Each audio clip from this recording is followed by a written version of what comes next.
You are here because the day has finally quieted, and the noise of the world has begun to fade.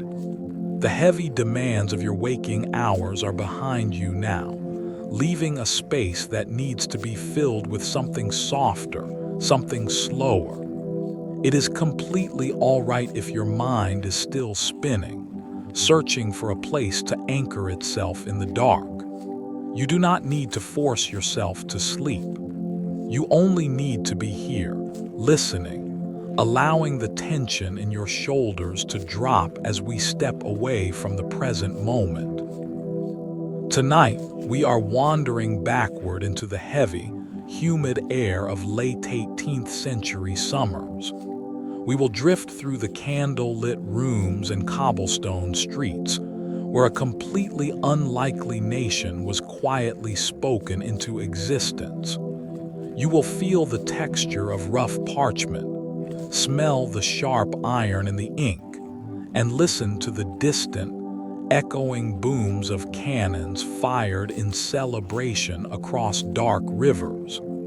This is not a recitation of dates or names to be memorized. It is an exploration of the fragile, deeply human moments that surround a single day in July. If you find comfort in these slow journeys through the past, please consider liking this video and subscribing to the channel. Doing so acts as a gentle beacon, helping other restless minds find their way here to rest alongside us. If you are ready, let us begin. The date stitched into the fabric of American identity is technically an error. When we envision the birth of the United States, we picture the 4th of July as the definitive moment of fracture from the British Empire. Yet the actual legal separation, the fateful resolution drafted by Richard Henry Lee, was debated and fully approved 2 days earlier.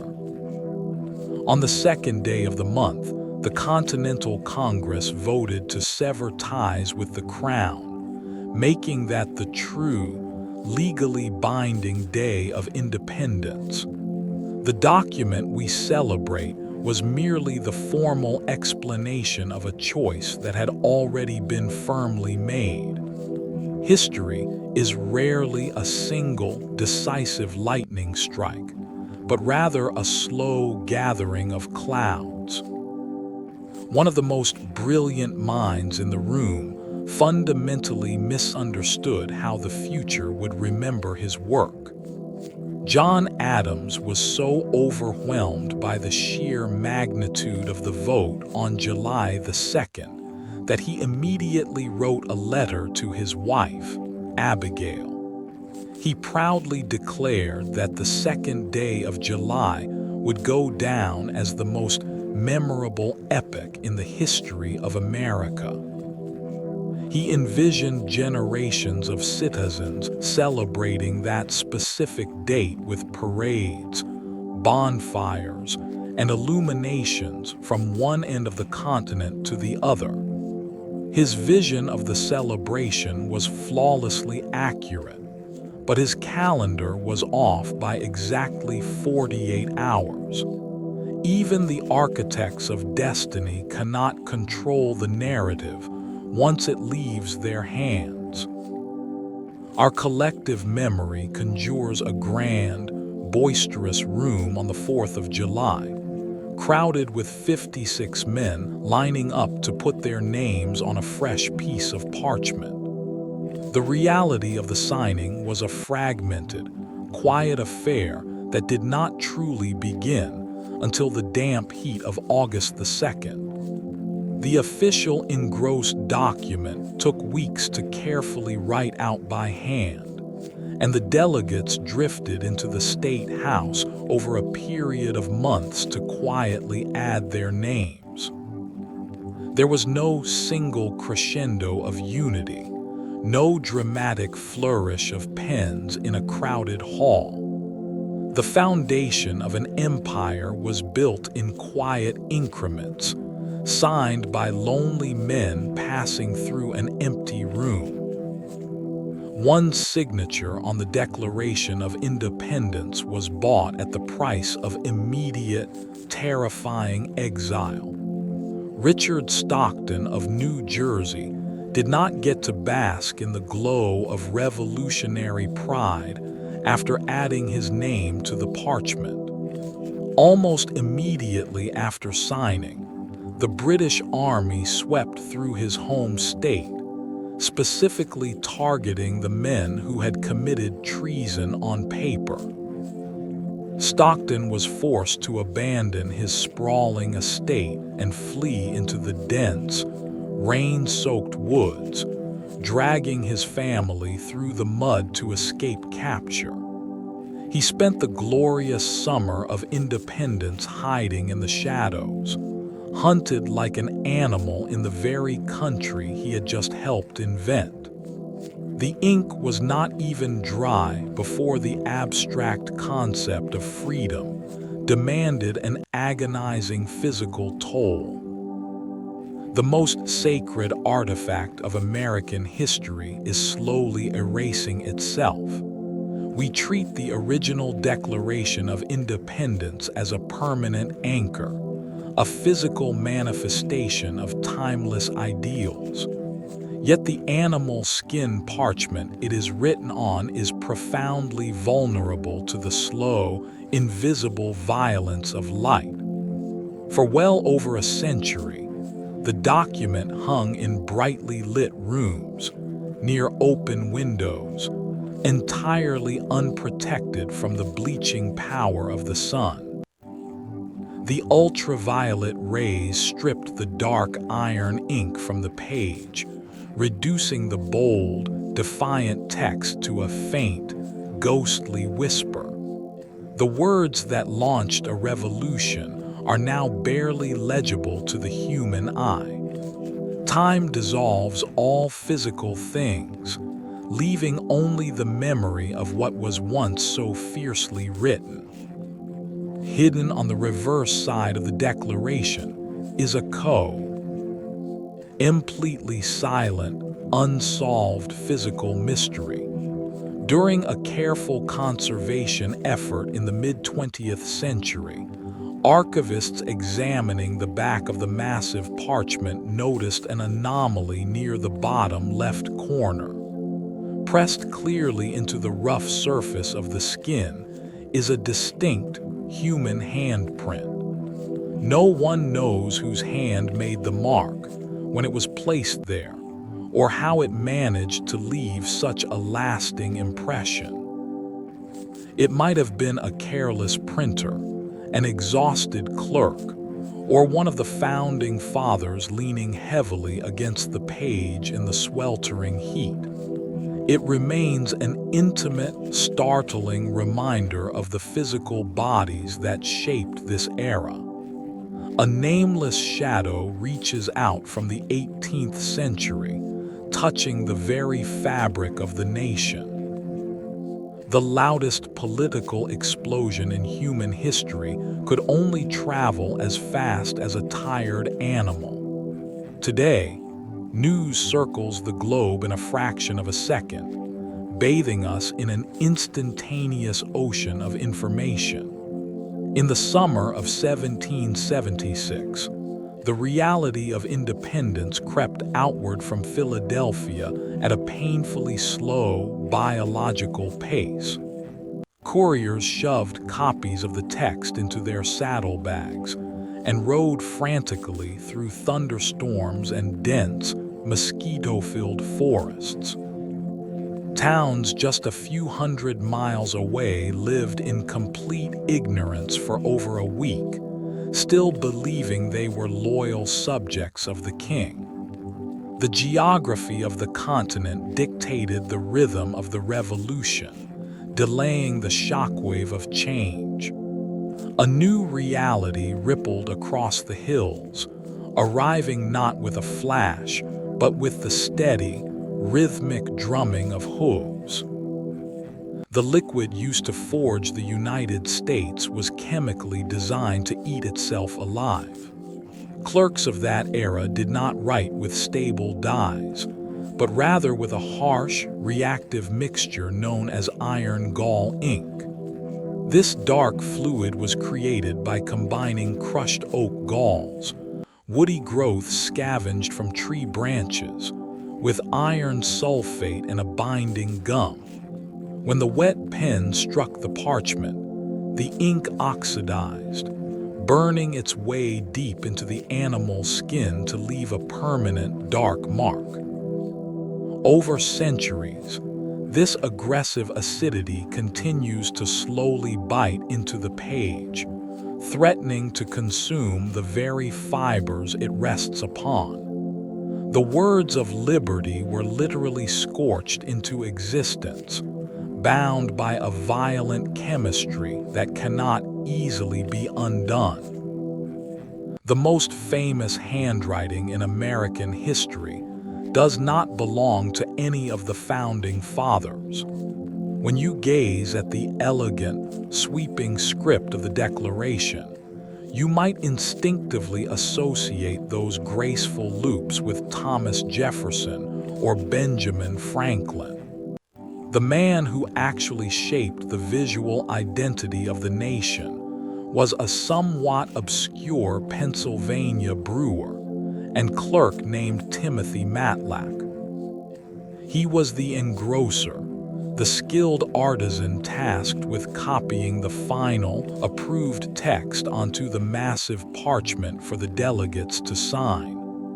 Matlack sat alone, carefully dipping his quill, translating messy political drafts into a masterful display of calligraphy.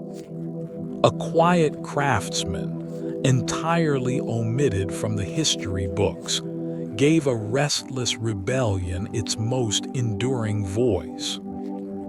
The first true copies of the Declaration were born in a frantic, overnight panic fueled by candlelight and exhaustion. On the evening of July the 4th, a printer named John Dunlap was handed a rough, marked-up manuscript and ordered to reproduce it for the entire continent.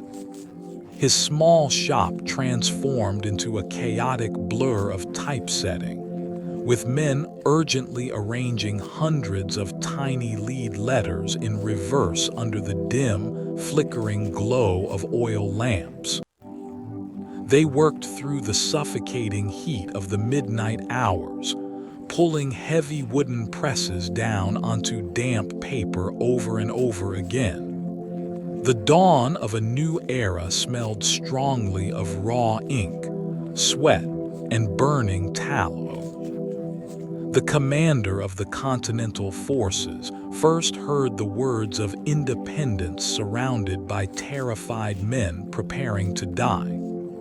George Washington was not in a safe, quiet room when the news finally reached him on the shores of New York. He stood before a ragtag, exhausted army of farmers and merchants who were staring out at a massive harbor, choked with fully armed British warships. On the evening of July the 9th, he ordered his officers to read the newly printed broadsides aloud to the troops gathered in the humid summer twilight. He needed those soaring promises of liberty to steady the shaking hands of soldiers facing absolute annihilation. The ink on the page was immediately tested against the cold, terrifying weight of arriving cannons. A massive symbol of royal authority was quite literally melted down to shatter the empire that built it. Upon hearing the stirring words of the Declaration in New York, a crowd of soldiers and citizens became swept up in a sudden, surging wave of defiant energy. They marched toward the Bowling Green and attached heavy ropes to a towering, gilded lead statue of King George III mounted on horseback. With a collective heave, They pulled the 4,000-pound monarch crashing down to the cobblestones, instantly stripping him of his untouchable aura. The shattered pieces of the king were chopped up, transported to Connecticut, and cast into 42,000 musket balls. The colonists loaded their weapons with the very metal of their former ruler, firing his own heavy gaze back across the battlefield. Passing sensitive military information between colonial leaders required a level of dangerous physical ingenuity we can barely comprehend today. Spies and couriers could not risk carrying marked letters, so they relied on tiny strips of paper rolled impossibly tight. These fragile whispers of intelligence were slipped inside the hollow barrel of a plucked goose quill, disguised as nothing more than a simple writing tool. If a courier was stopped by a British patrol, they carried only a harmless feather in their pocket, hiding the fate of the war just millimeters beneath the surface.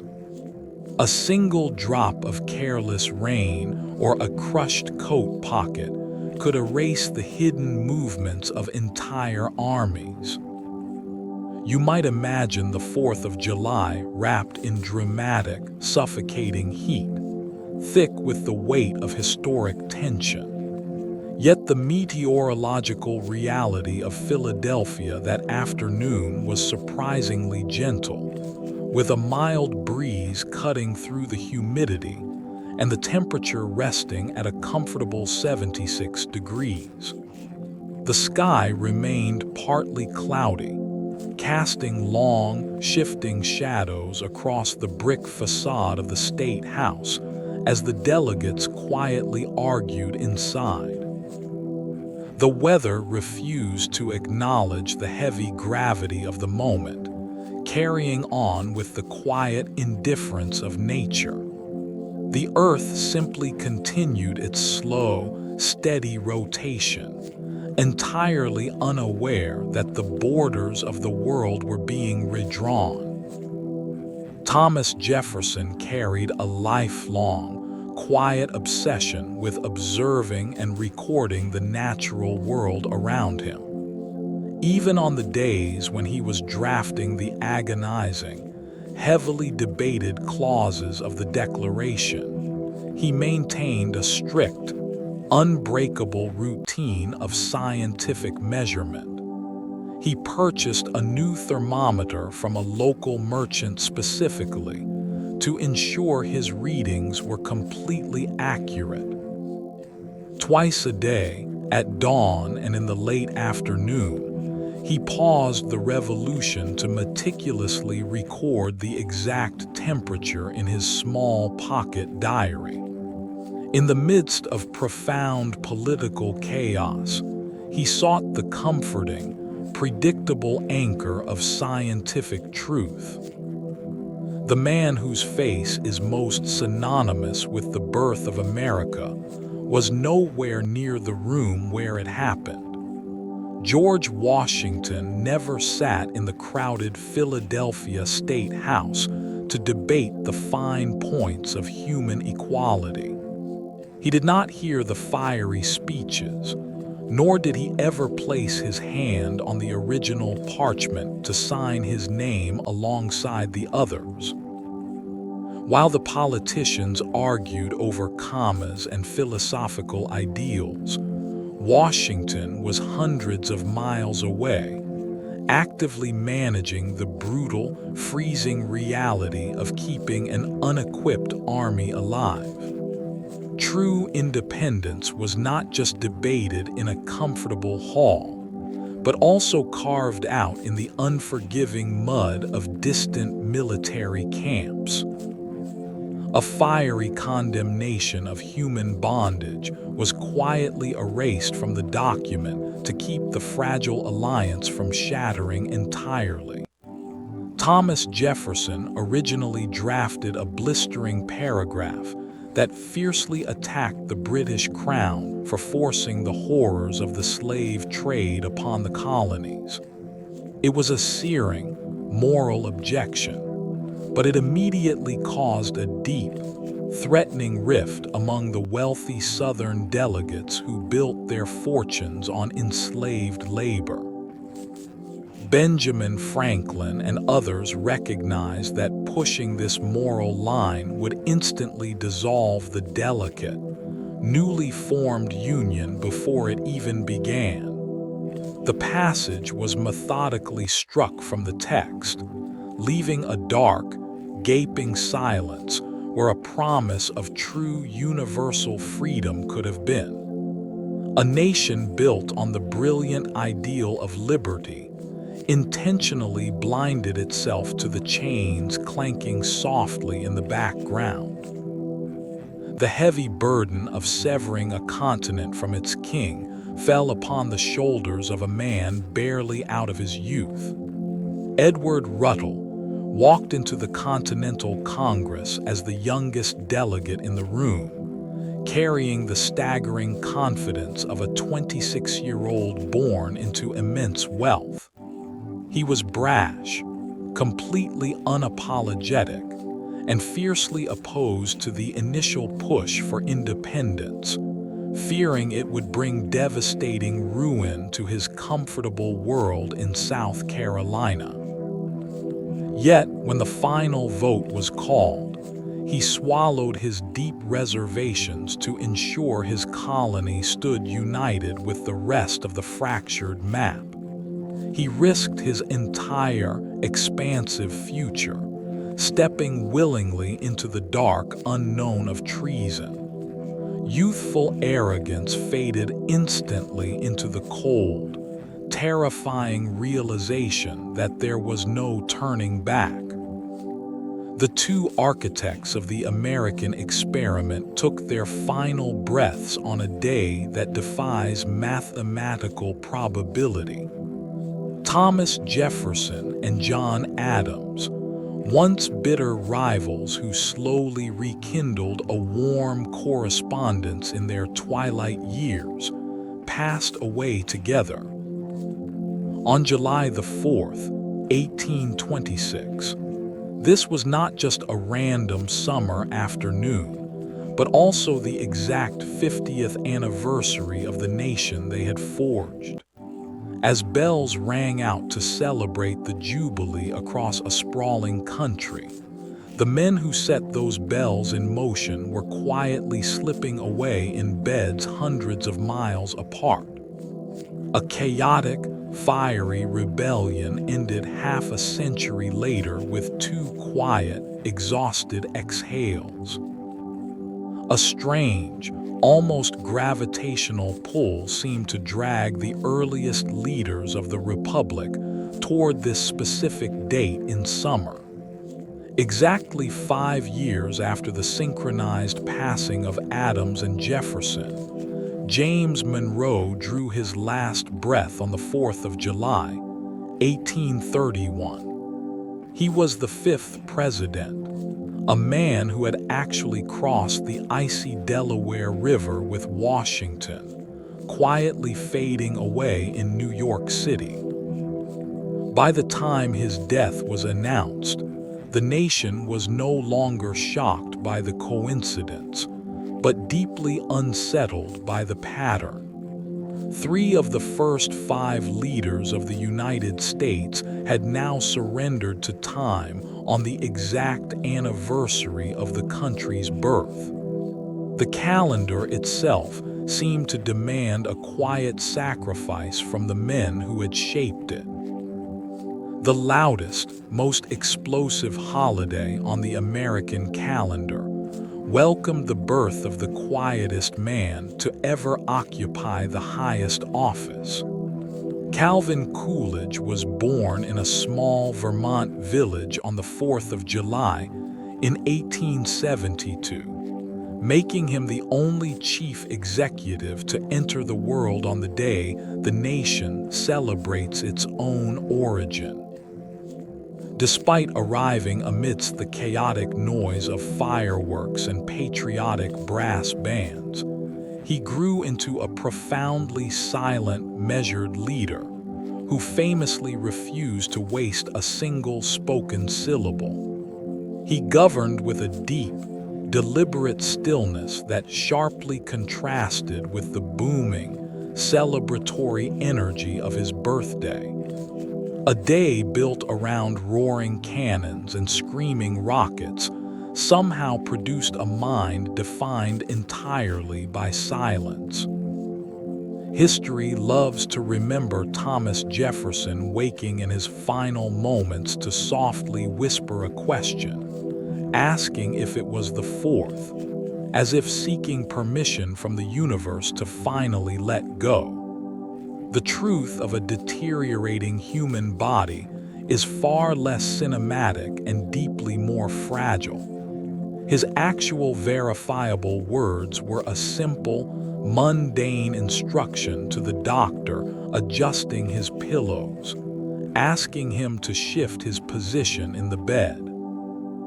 He slipped into a heavy, unresponsive coma hours before the calendar turned, entirely unaware that he had drifted into the sacred date.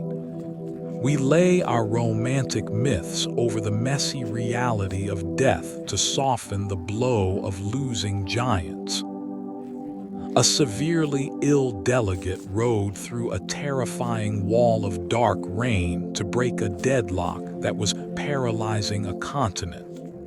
Caesar Rodney of Delaware was suffering from advanced cancer when an urgent messenger warned him that his colony's vote on independence was evenly split.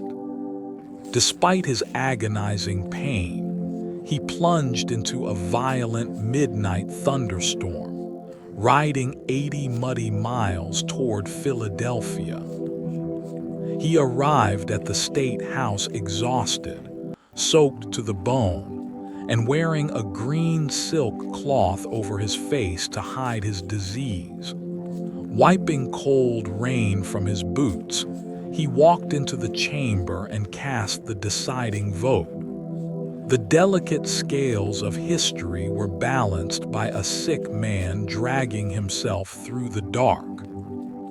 The architects of a liberating democracy began their work by intentionally trapping themselves inside a suffocating room. In the heat of early July, the delegates ordered the heavy wooden doors of the State House pulled shut and securely locked.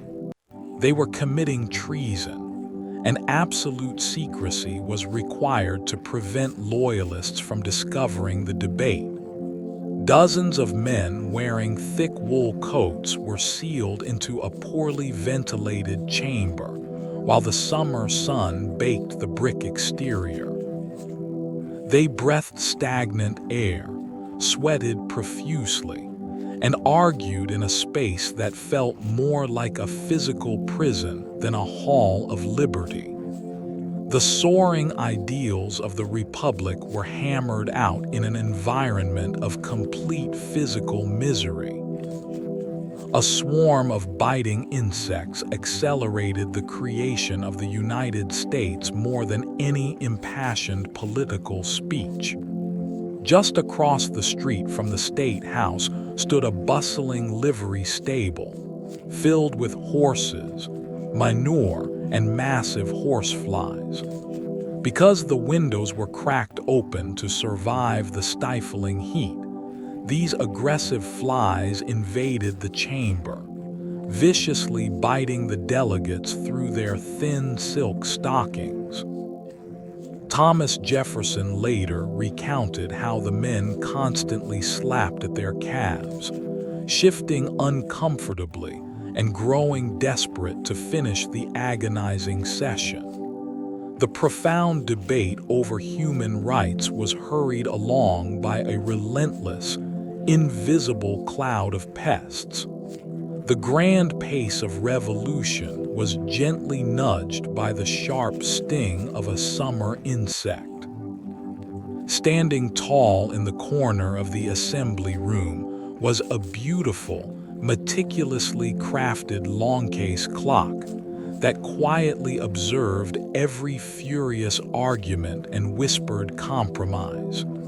It was not just a simple timekeeper, but also a complex musical instrument designed to play gentle melodies at the top of the hour. As men risked the hangman's noose to separate from a powerful empire, the silence between their raised voices was filled with the steady, metronomic clicking of brass gears. The heavy, terrifying weight of the future was constantly interrupted by light, delicate songs echoing off the brick walls. Time drifted forward, turning political danger into a slow, elegant waltz. The most flamboyant signature in history was born from administrative function rather than blinding ego. We are taught that John Hancock signed his name with massive letters specifically, so the King of England could read it without spectacles. The simpler truth is that Hancock was the president of the Congress, and his solitary signature was the only one required to validate the initial printed broadsides.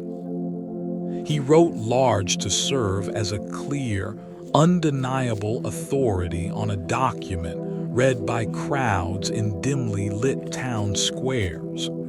The grand scale of his penmanship was meant for the tired eyes of ordinary citizens, not the distant gaze of a monarch. A bold stroke of ink was simply a practical anchor in a chaotic storm. A man legally barred from holding public office in his home colony gambled an unimaginable fortune to secure a country he could not fully participate in. Charles Carroll of Maryland was the solitary Catholic delegate to place his name on the Declaration, living in an era deeply hostile to his faith. He was also widely considered the wealthiest man in the American colonies, possessing vast tracts of land and immense financial resources that the British would instantly confiscate if the revolution failed. He had the most material comfort to lose, yet he quietly attached his signature alongside men who held entirely different visions of God. True belief often requires stepping blindly over the edge of everything you own. A failing nervous system forced one aging delegate to sign his treasonous pledge almost entirely by pure physical memory. Stephen Hopkins, the former governor of Rhode Island, approached the parchment as a 69-year-old man suffering from severe tremors that violently shook his hands. As he picked up the quill, he was forced to grip his right wrist tightly with his left hand, just to guide the sharp tip across the rough skin of the document. His signature is jagged, shaky, and completely unaligned, heavily contrasting with the sweeping, elegant script surrounding it. Yet he famously remarked that while his hand trembled, his heart did not waver in the slightest.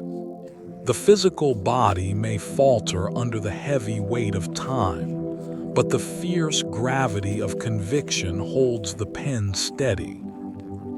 The first anniversary of the nation was celebrated entirely without precedent, fueled by an exhausted relief that they had simply survived a year of war. On July the 4th, 1777, the city of Philadelphia improvised a messy, spontaneous party in the dark. There was no grand tradition to follow, no quiet reverence for history, only the chaotic joy of a localized rebellion attempting to feel like a permanent state. They fired cannons, rang bells, and released a small, rudimentary display of fireworks over the commons. It was a loud, crude expression of defiance from a people who still had absolutely no guarantee they would win the fight. A terrifying cascade of shattered glass accompanied the first true celebration of independence. The ringing of bells was a deeply ingrained method of public communication, and on that first anniversary, the city let them swing wildly without pause. The relentless, concussive vibration of heavy iron bells echoing through the narrow, cobblestone streets actually shattered the fragile, expensive window panes in several homes. The auditory joy of a new nation was so physically overwhelming that it broke the fragile architecture of the colonial city. Freedom announced itself not with a gentle dawn, but with a harsh, sharp ringing that cracked the quiet glass of domestic life. Early American political gatherings were heavily governed by the rigid, almost ceremonial tradition of drinking 13 consecutive toasts. In taverns and public squares across the colonies, men would raise a glass, explicitly stating a hope or a condemnation before drinking a heavy draught of rum or hard cider.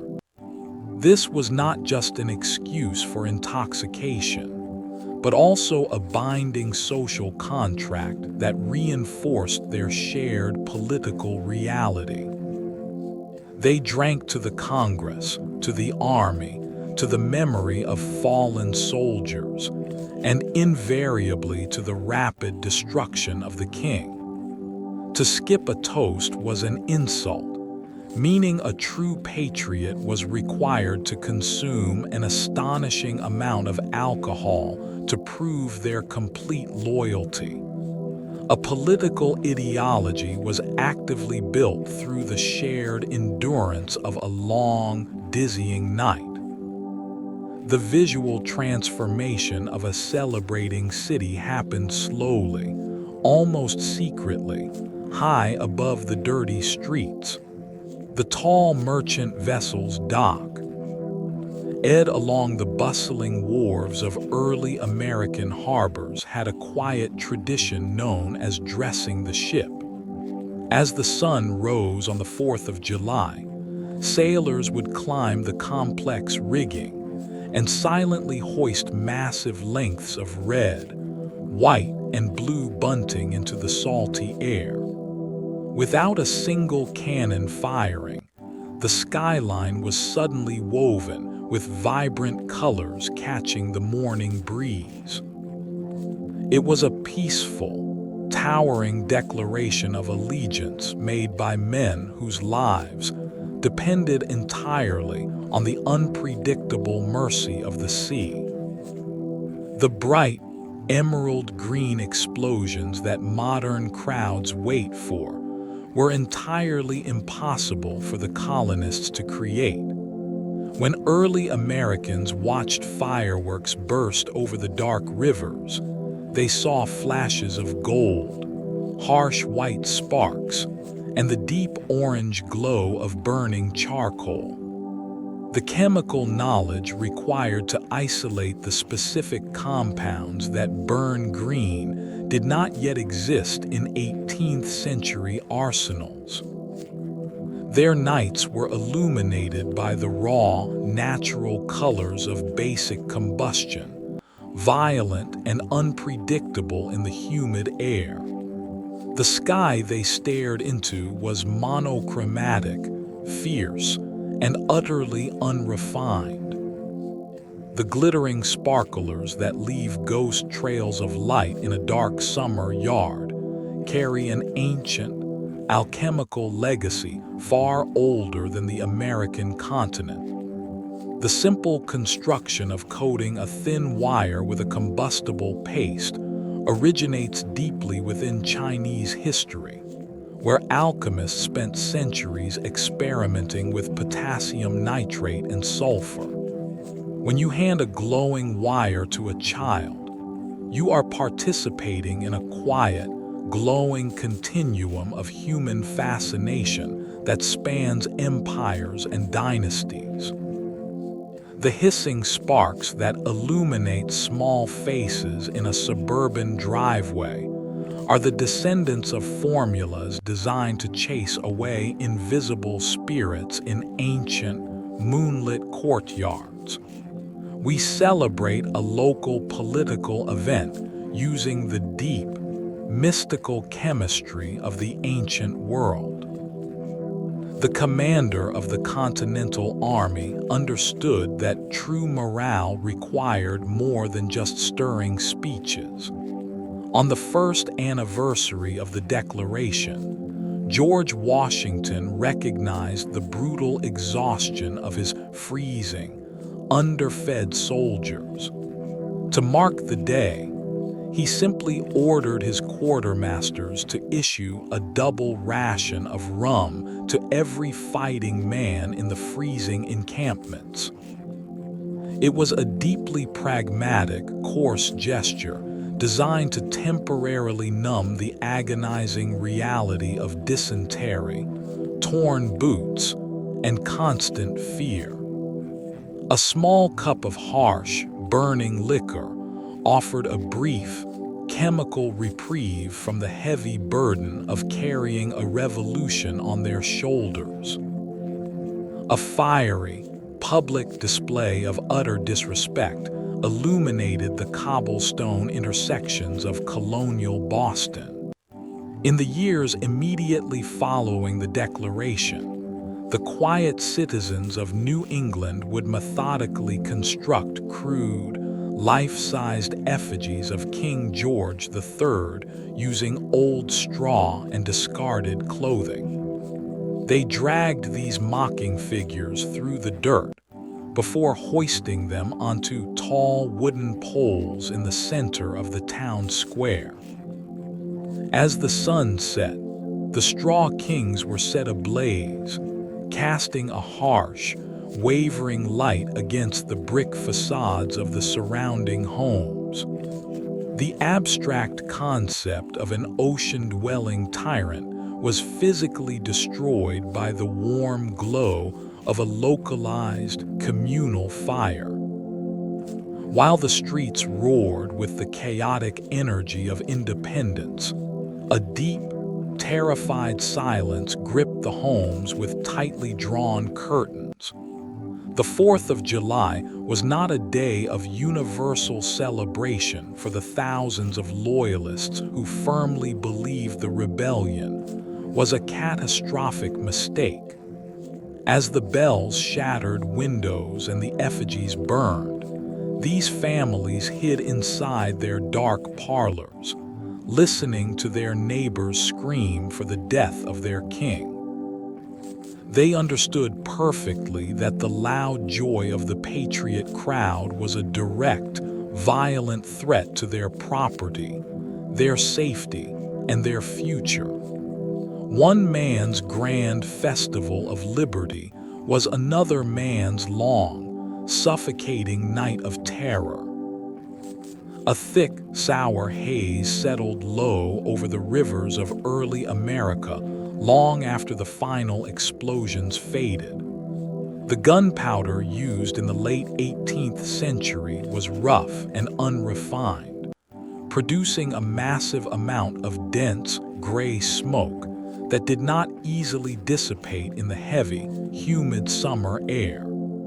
The joyful noise of cannons left behind a lingering, sulfurous cloud that drifted slowly into the dense forests and settled over the still water. The scent of celebration was identical to the scent of a fresh battlefield. The sensory experience of independence was inextricably linked to the harsh, burning smell of violence. The transformation of a treasonous act into a sprawling festival required a slow softening of memory. In the early decades of the Republic, the 4th of July was deeply partisan, often resulting in fistfights between rival political factions claiming the true legacy of the revolution. It took generations for the bitter reality of the war to fade, smoothing the sharp edges of rebellion into the gentle curve of a summer picnic. The holiday drift ed away from a localized defense of liberty and became a broader, less dangerous celebration of simply being together in the heat. A violent, chaotic origin story was slowly, carefully wrapped in the soft, welcoming fabric of nostalgia. The first person to boldly print the names of the treasonous signers for the public was a woman operating entirely outside the protections of the political establishment. When the Continental Congress needed a comprehensive copy of the Declaration distributed in early 1777, they turned to Mary Catherine Goddard, a highly skilled printer in Baltimore. She did not hide behind an anonymous stamp, but intentionally typeset her own full name at the bottom of the broadside. If the British military had captured her city, her press and her life would have been immediately forfeit. A profound act of defiance was permanently etched into history by hands covered in the black soot of a quiet shop, revealing the identities of the men who drafted the document was not a celebration of celebrity, but a terrifying unmasking. For the first 6 months of the war, the original printed broadsides carried only the names of John Hancock and the congressional secretary, protecting the rest of the delegates from immediate ruin. Adding their names to the Goddard printing meant stepping completely out of the shadows and offering themselves up as primary targets for an angry empire. They were wealthy merchants, farmers, and lawyers who suddenly transformed into the most intensely hunted fugitives on the North American continent. The luxury of anonymity was surrendered to the brutal permanence of a public record. The physical departure of the man who wrote the words of liberty was facilitated by hands bound in permanent servitude. As Thomas Jefferson packed his belongings to leave Philadelphia in the late summer heat, his travel arrangements were silently managed by a young enslaved man named Robert Hemings. Robert was only 14 years old, forced to ride alongside Jefferson, tending to the horses and managing the heavy luggage during the long, exhausting carriage ride back to Virginia. While the continent celebrated a soaring new philosophy of inherent equality, a teenager labored in the dust, entirely excluded from the freedom being birthed around him. The shadow of the American paradox rode quietly just a few paces behind the brilliant statesman. The most devastating critique of the summer holiday was delivered by an orator who demanded the nation confront its deepest hypocrisy.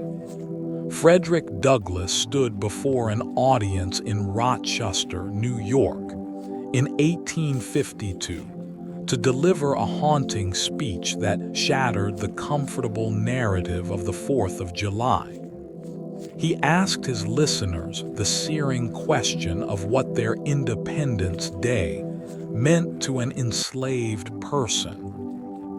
To Douglass, the sounds of celebration and ringing bells were merely a cruel veil covering the ongoing horrors of an unequal society. He forced a proud country to gaze into a mirror it desperately wanted to avoid.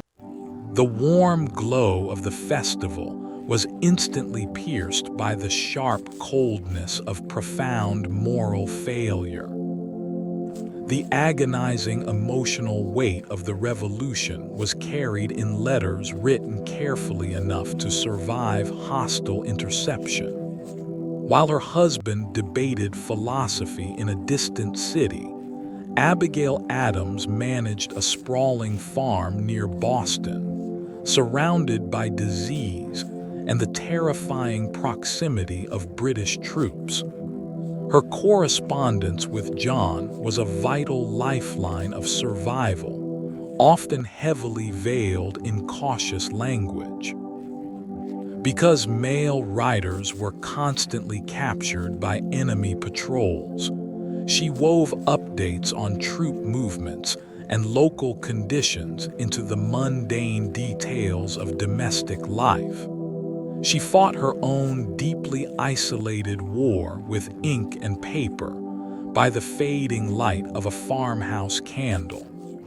The quiet resilience of the colonies was held together by a woman's unbroken correspondence. Entire sovereign nations watched the political fracture of the colonies with a deep, existential dread regarding their own survival. For the vast Native American confederacies stretched across the frontiers, the Declaration of Independence was not a soaring promise, but a terrifying diplomatic crisis. Indigenous leaders suddenly found themselves trapped between a vengeful British military and an aggressively expanding colonial population desperate for land. Delegations traveled hundreds of miles through dense wilderness to assess the shifting balance of power, fully aware that allying with the losing side would guarantee their complete destruction. They navigated this chaotic, unfamiliar war with profound strategic intelligence. The loud celebrations in the eastern cities echoed ominously through the ancient, quiet forests of the interior. Invisible observers haunted the edges of the colonial rebellion, quietly calculating the exact value of American blood. Long before the French crown officially committed its massive navy and troops to the fight, undercover, agents were dispatched to wander the streets of Philadelphia and Boston. These highly trained spies posed as merchants or wealthy travelers, quietly taking notes on the ragged colonial militias, the availability of gunpowder, and the genuine depth of the revolutionary spirit. They sent heavily encrypted reports back across the Atlantic, determining if this messy, chaotic uprising was truly worth a massive European investment. The fate of millions rested quietly in the leather satchels of foreign strangers. The arrival of the American Manifesto in London was greeted not with trembling fear, but with absolute, condescending bewilderment. When copies of the Declaration finally crossed the ocean in the late summer of 1776, British newspaper editors printed the text with a profound sense of amusement. To the deeply entrenched aristocracy, the idea that a chaotic assortment of colonial farmers and merchants could simply declare themselves equal to a global empire was legally absurd. They published the soaring grievances alongside biting, sarcastic commentary, treating the founding document as a piece of ridiculous political theater. The dawn of a changing world was initially misread as a completely foolish, localized tantrum. The supreme ruler of an unraveling empire failed entirely to document the day his world fractured. On the exact date the Continental Congress finalized their separation, King George III sat in his luxurious study and opened his personal diary. He did not write a fiery condemnation of the rebels, nor did he express anxiety over his distant territories. He simply noted that nothing of importance had happened that day, completely unaware of the political earthquake silently rolling across the Atlantic. The crown was physically insulated from the sharp pain of losing a continent by the vast expanse of the ocean. A monarch lost the brightest jewel of his reign, listening to the peaceful ticking of a palace clock. The hired soldiers shipped across the sea to crush the rebellion completely misunderstood the men they were sent to kill. Thousands of Hessian mercenaries were rented out by German princes to enforce British rule, marching into the colonies with heavy, immaculate uniforms and strict European discipline. In the early months of the conflict, their officers wrote letters home expressing deep contempt for the dirty, poorly organized American militias opposing them. They viewed the patriots not as passionate defenders of liberty, but as undisciplined peasants who would easily scatter at the first sight of real military force. A beautifully trained army walked blindly into the unforgiving jaws of a completely new kind of war. A psychological chasm opened between two continents long before the physical fighting actually ceased. As the slow-moving years of the revolution dragged on, the citizens of London began to recognize a deeply unsettling truth in the letters arriving from America. The tone of their cousins and former friends had fundamentally shifted, losing the familiar deference of colonial subjects. The language of the Declaration had slowly seeped into the everyday vocabulary of the people, replacing a shared British identity with a strange, rugged individualism. The empire realized they were no longer fighting to subdue wandering children, but were battling an entirely foreign entity. A permanent, invisible boundary had settled over the Atlantic, separating a dying past from an unknown future.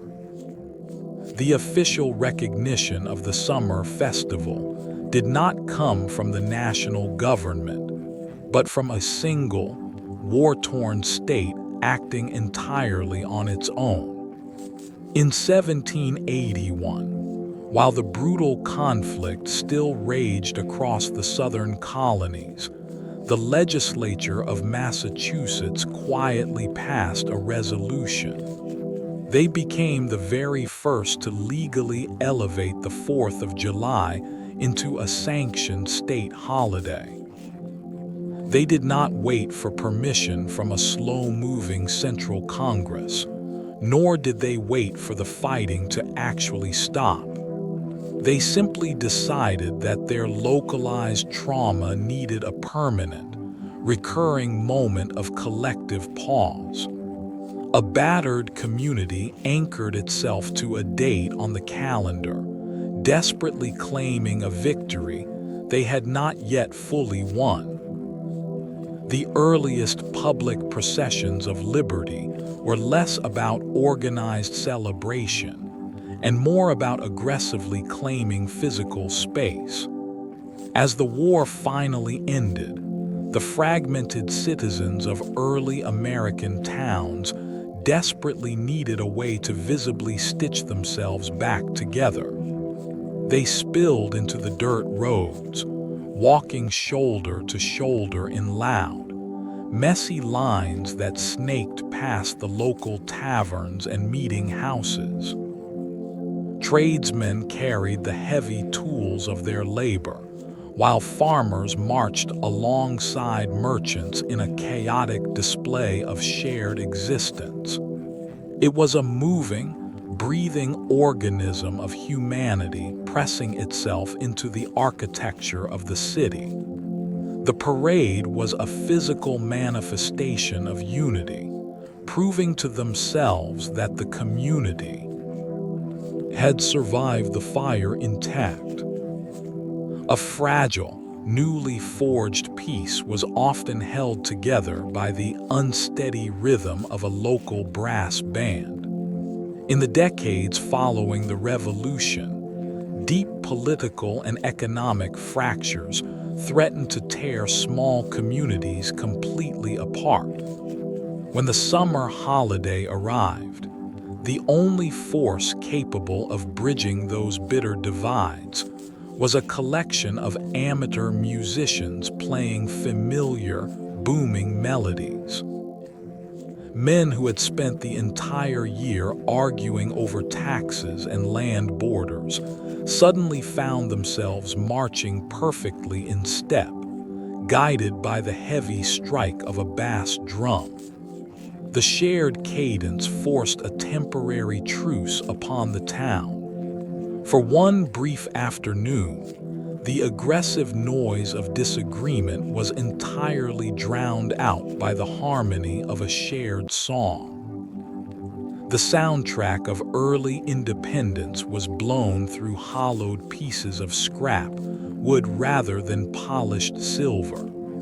Before the sprawling brass bands of the Victorian era, the musical heartbeat of the Revolution relied on the simple, piercing tone of a wooden fife. These tiny instruments were often carved by hand during long winter encampments, shaped from whatever hard maple or cherry the soldiers could scavenge.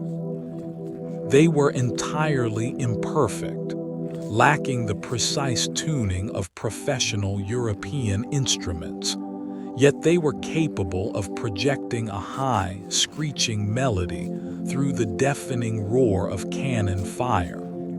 A piece of dead branch was transformed into a piercing siren of survival. The raw, unrefined voice of a new nation vibrated through a roughly carved piece of common wood. The casual act of eating outside on the grass began as an elaborate theft of aristocratic privilege. In 18th-century Europe, the concept of a lavish outdoor meal was exclusively reserved for wealthy nobles lounging on vast, private estates. The citizens of the new republic actively reclaimed this luxury, dragging heavy wooden tables into public commons and laying out massive spreads of food for anyone to share. This was a quiet, deliberate rejection of class boundaries, transforming a highly structured feast into a chaotic, egalitarian gathering beneath the summer canopy. Everyone ate from the same harvest, swatting away the same insects in the heavy afternoon humidity. A simple blanket spread over a patch of warm grass became a radical declaration of social equality. The refreshing clink of ice in a tall summer glass required an agonizing winter harvest months before the heat arrived. Long before the hum of mechanical refrigeration, achieving a cold drink in the suffocating heat of July was a profound logistical miracle.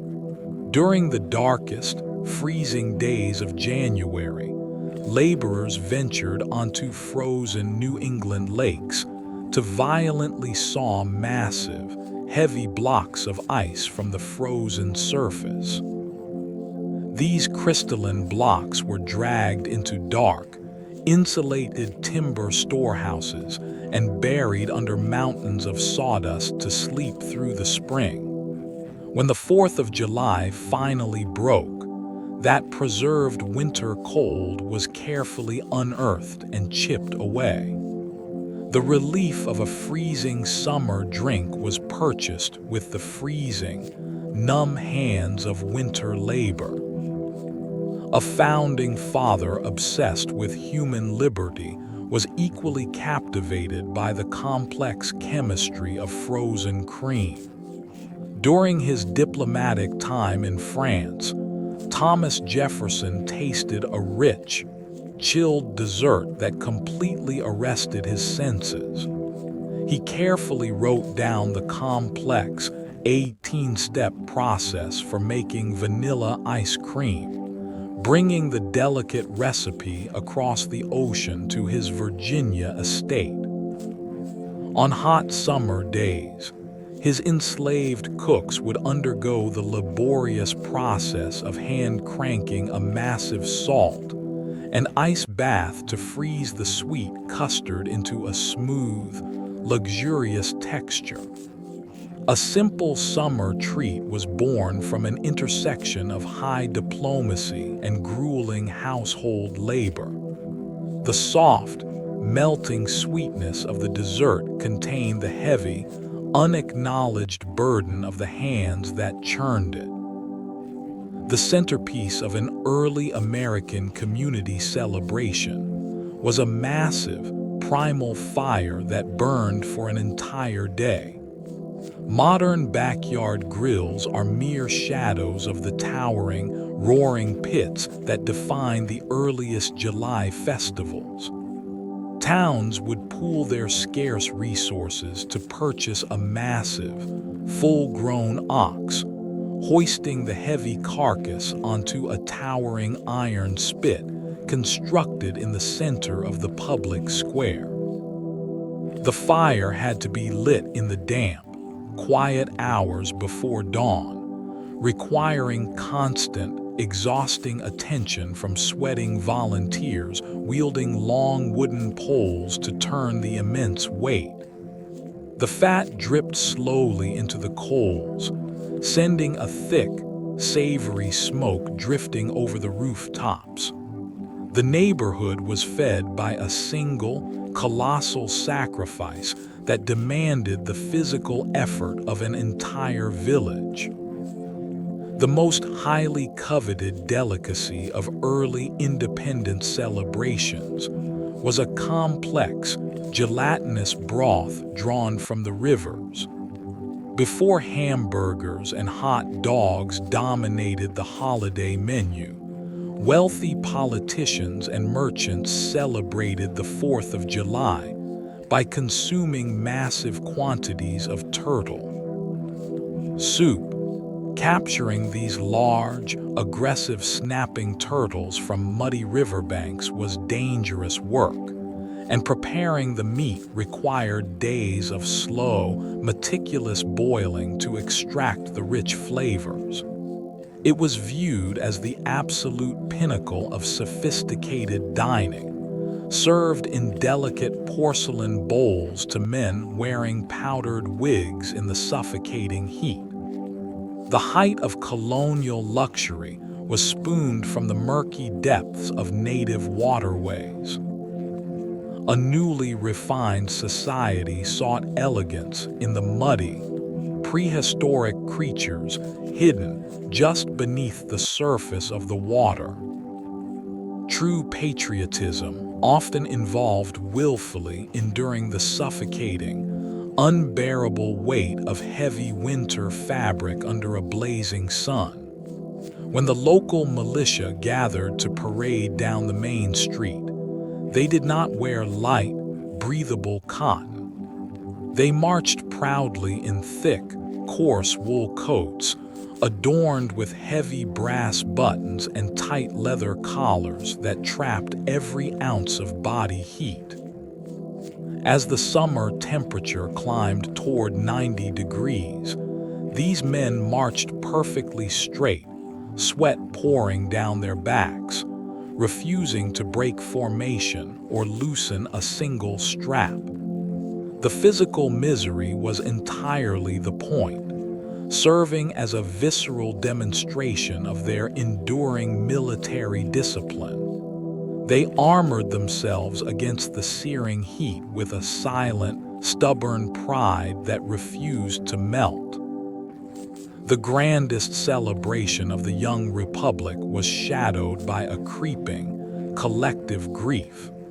In 1826, the country erupted into a massive golden jubilee to mark exactly 50 years of independence. Yet beneath the ringing bells and soaring speeches, a heavy realization began to settle over the crowds. The men who had boldly signed the parchment were quietly vanishing from the earth, succumbing to the gentle but unstoppable decay of old age. The nation was suddenly forced to recognize that its mythical architects were merely mortal, leaving behind a younger generation to carry the profound weight of the experiment alone. The bright, soaring joy of a birthday was quietly tempered by the sorrow of a long, inevitable farewell. A massive gathering meant to celebrate life inadvertently served as the catalyst for a terrifying wave of death. In the sweltering heat of the early 19th century, thousands of people crowded tightly together in a bustling harbor town for a sprawling July 4th festival. They shared mugs of cider, pressed against each other in the chaotic streets, and breathed the same thick, humid air. In their desperate hunger for community, they completely unknowingly created the perfect, fertile environment for an invisible outbreak of cholera. Within days, the joyful noise of the holiday was replaced by the terrifying, frantic silence of a community gripped by sudden illness. The fierce, beautiful desire to gather together sometimes carries a dark and unintended cost. The bloodiest tearing apart of the nation climaxed on the exact date meant to celebrate its unity. During the suffocating summer of 1863, the survival of the Republic hinged entirely on two distant, catastrophic battles. On the 4th of July, the Confederate Army retreated from the horrific carnage of Gettysburg, leaving behind a scarred, silent landscape of unimaginable grief. Hundreds of miles away on that very same day, the starving, broken city of Vicksburg finally surrendered its defenses to Union forces along the muddy banks of the Mississippi. The calendar aligned these monumental shifts with terrifying precision. The country was brutally forged a second time under the heavy, dark smoke of the exact same holiday. One American city stubbornly refused to acknowledge the existence of the summer holiday for over 80 years. After the devastating surrender of Vicksburg on the 4th of July, the traumatized residents simply erased the celebration from their lives. Generations of children grew up in a town where the skies remained completely dark on the grandest night of the summer, and the brass bands were deliberately kept silent. The date was no longer a symbol of freedom, but a bitter, painful reminder of absolute defeat and starvation. They held tightly to their localized grief, refusing to sing along with the rest of the country. A deep, profound wound can silence the loudest festival for nearly a century. The most technologically advanced communication network of the era was forced into an agonizing silence when families needed it most. During the brutal summers of the Civil War, the sprawling web of telegraph wires stretching across the continent carried the heavy weight of national destiny. On the 4th of July, operators sat in small, stifling wooden outposts, desperately waiting for the staccato clicks of brass keys to deliver news from the front lines. Yet the massive military movements often severed the delicate copper threads, leaving the entire nation suspended in a terrifying, quiet void. Relatives sat on their porches, staring into the humid night, completely unaware if their sons were celebrating a victory or lying still in a distant field. The absence of noise can sometimes be the most deafening sound a human heart can endure. The most spectacular flames of 19th-century celebrations were fueled by an organized campaign of rampant, joyful theft. In coastal cities throughout the 1800s, gangs of neighborhood children spent weeks silently preparing for the summer holiday by stealing anything made of wood. They sneaked through dark alleys and busy wharves, rolling away heavy tar barrels, discarded crates, and broken shipping pallets to hide them in secret urban fortresses. As midnight struck on the eve of the 4th, these massive, illegal stockpiles were dragged into the center of busy intersections and set ablaze. The towering, chaotic fires sent thick plumes of toxic smoke curling up into the bedroom windows of furious merchants.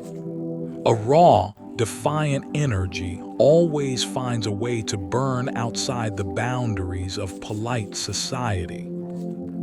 The true chaos of the holiday erupted under the cover of darkness long before the sun ever rose on the 4th. Small towns across early New England observed a wild, terrifying tradition simply known as the night before.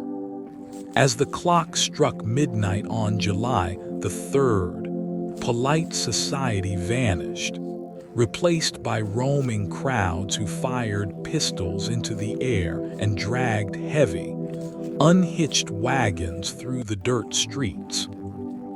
They unhinged gates, moved livestock into neighbors' yards, and threw firecrackers onto the wooden porches of anyone attempting to sleep. It was a brief, sanctioned period of absolute anarchy, a chaotic shedding of the rigid rules that govern their ordinary lives. We occasionally need to tear down the quiet order of things just to feel the wild pulse of being alive. The glowing spectacles that dazzled evening crowds were often born in small, highly unstable wooden sheds, completely devoid of safety regulations. The demand for brilliant explosions pushed ambitious chemists to mix volatile powders in the cramped, humid back rooms of crowded urban neighborhoods. These early fireworks factories were nothing more than fragile timber structures packed floor to ceiling with raw sulfur, potassium nitrate, and highly reactive magnesium. A single spark from a dropped tool or a careless cigar would instantly vaporize the entire building in a blinding, concussive flash. The resulting shockwaves shattered windows for miles, leaving behind only a smoking crater and a deeply terrified community. The human pursuit of capturing light in the dark has always carried a devastating, invisible risk. The chaotic violence of the celebration eventually forced the country to actively suppress the very wildness that birthed it. By the turn of the 20th century, the catastrophic number of lost fingers and burned buildings sparked a massive cultural backlash. Civic leaders launched aggressive campaigns demanding a safe and sane 4th of July, pleading with citizens to replace raw explosives with quiet picnics and patriotic speeches. They banned the massive firecrackers, outlawed the street bonfires, and slowly sterilized the raw, dangerous energy of the 19th century festival. The wild, untamed roar of the Republic was carefully boxed up and replaced by the orderly, predictable hum of modern civic management. The fire of rebellion is slowly domesticated until it becomes nothing more than a gentle, warming glow. The harsh, unforgiving sun of a July afternoon was held back by the delicate architecture of brightly colored silk. As the holiday transitioned into a refined Victorian social event, women attending crowded parades adopted a highly specific, patriotic armor. They carried intricate parasols crafted from tightly woven red, white, and blue fabrics, complete with carved ivory handles and fragile wooden ribs. These elegant accessories were not merely decorative, but absolutely essential tools for surviving the stifling heat while maintaining the rigid, required standards of 19th century modesty. You can almost feel the light, shifting shade they cast across pale faces as the heavy brass bands marched slowly past the reviewing stands. Even in the center of a roaring crowd, we build small, private sanctuaries of comfort against the blinding heat. The need to shield fragile things from a harsh world is a very old human instinct, and it extends even to our most sacred pieces of paper. The most precious artifact of American freedom spent the darkest days of the 20th century hidden behind billions of dollars of solid gold. Shortly after the devastating attack on Pearl Harbor, officials realized the original parchment was incredibly vulnerable to a sudden aerial bombardment. They quietly packed the Declaration into a specially constructed bronze container and transported it far away from the coast.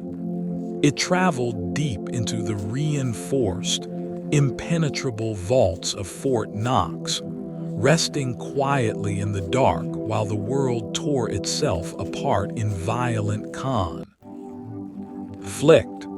The physical proof of liberty was buried deep underground to ensure it would survive to see the sunlight of peacetime. A profoundly heavy secret traveled right alongside ordinary citizens riding a mundane winter locomotive. To move the founding document from Washington to the military stronghold in Kentucky, the heavily armed guards did not use a massive military convoy. They simply reserved a private compartment on a standard overnight passenger train, hiding the bronze case in plain sight. Unknowing travelers slept quietly in the adjoining cars, completely unaware that the very foundation of their country was rocketing through the freezing night just a few feet away.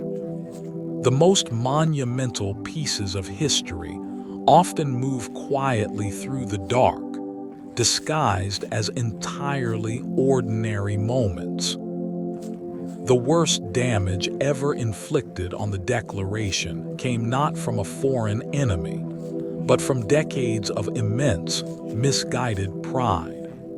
For a staggering stretch of the 19th century, government clerks proudly hung the massive parchment in a large, brightly lit window at the Patent Office in Washington. It faced the brutal, unfiltered rays of the sun day after day, baking in the suffocating summer humidity without a single pane of protective glass. Caretakers believed they were honoring the past by making it fully visible to the public. They were entirely oblivious to the harsh reality that light acts as a slow, invisible fire. We often destroy the delicate things we love most simply by holding them too closely in the light. A desperate attempt to share the words of the founders actually stole the very ink from their pens. In 1820, government officials commissioned an ambitious engraver named William Stone to create an exact, full-scale replica of the document. He used a disastrous technique called wet ink transfer, pressing a damp sheet of thin paper directly against the original animal skin to lift a faint, mirrored image of the text.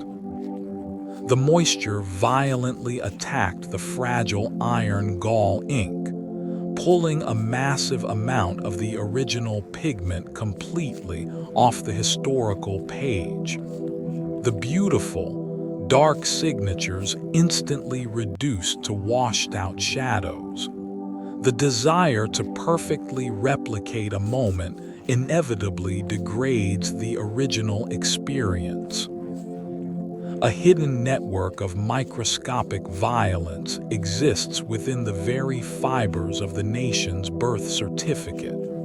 For decades before conservators finally laid it flat under glass, politicians treated the large animal skin like a common, everyday map.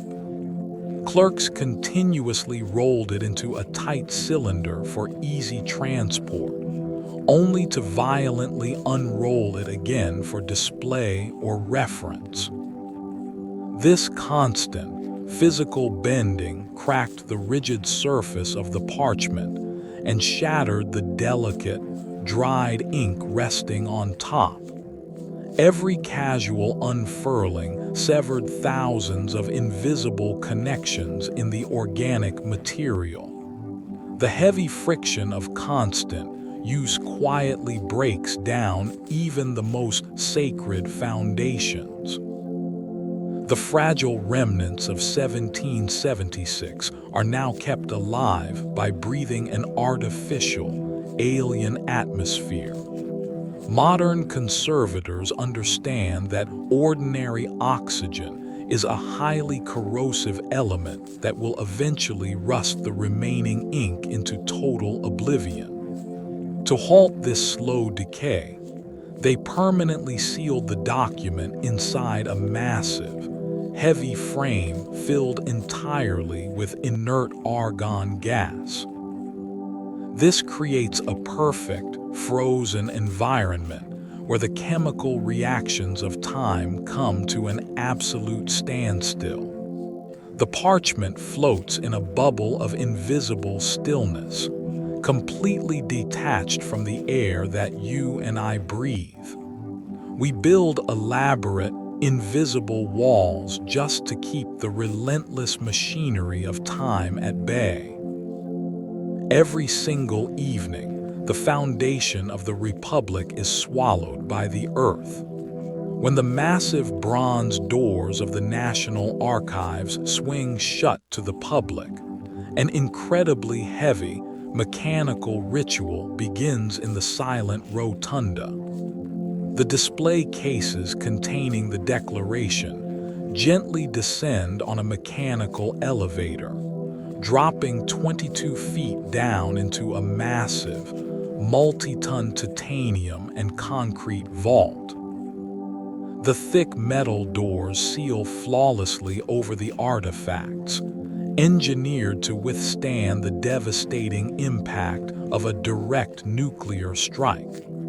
The fragile parchment sleeps beneath layers of impenetrable armor, resting heavily in the absolute dark.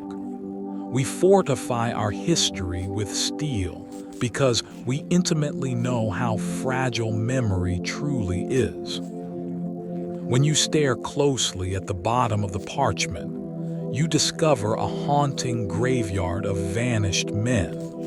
We easily recognize the bold, dark strokes of John Hancock, but many of the other 55 signatures have almost completely surrendered to the ravages of time. Where powerful delegates once pressed their quills with fierce determination, there are now only faint, ghostly yellow smudges that barely register to the naked eye. The varying chemical compositions of their personal ink pots dictated whose names would survive and whose would fade into complete obscurity. Time eventually scrubs away the boldest declarations, leaving only the quietest impressions behind.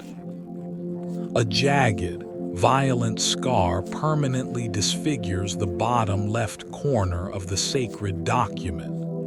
At some unrecorded point in the messy, chaotic 19th century, someone physically tore away a large, triangular piece of the original parchment, losing it forever. Historians possess absolutely no record of who ripped the animal's skin, whether it was a clumsy accident or a deliberate act of theft by a desperate souvenir hunter. The lost fragment contained no vital text, but its absence leaves a gaping, asymmetrical wound on an otherwise revered artifact. It is a quiet reminder that history is never handed to us completely whole. We are always left to piece together the narrative from a shattered, incomplete puzzle. A deeply entertaining cinematic fantasy masks the incredibly mundane reality of what truly rests on the back of the page.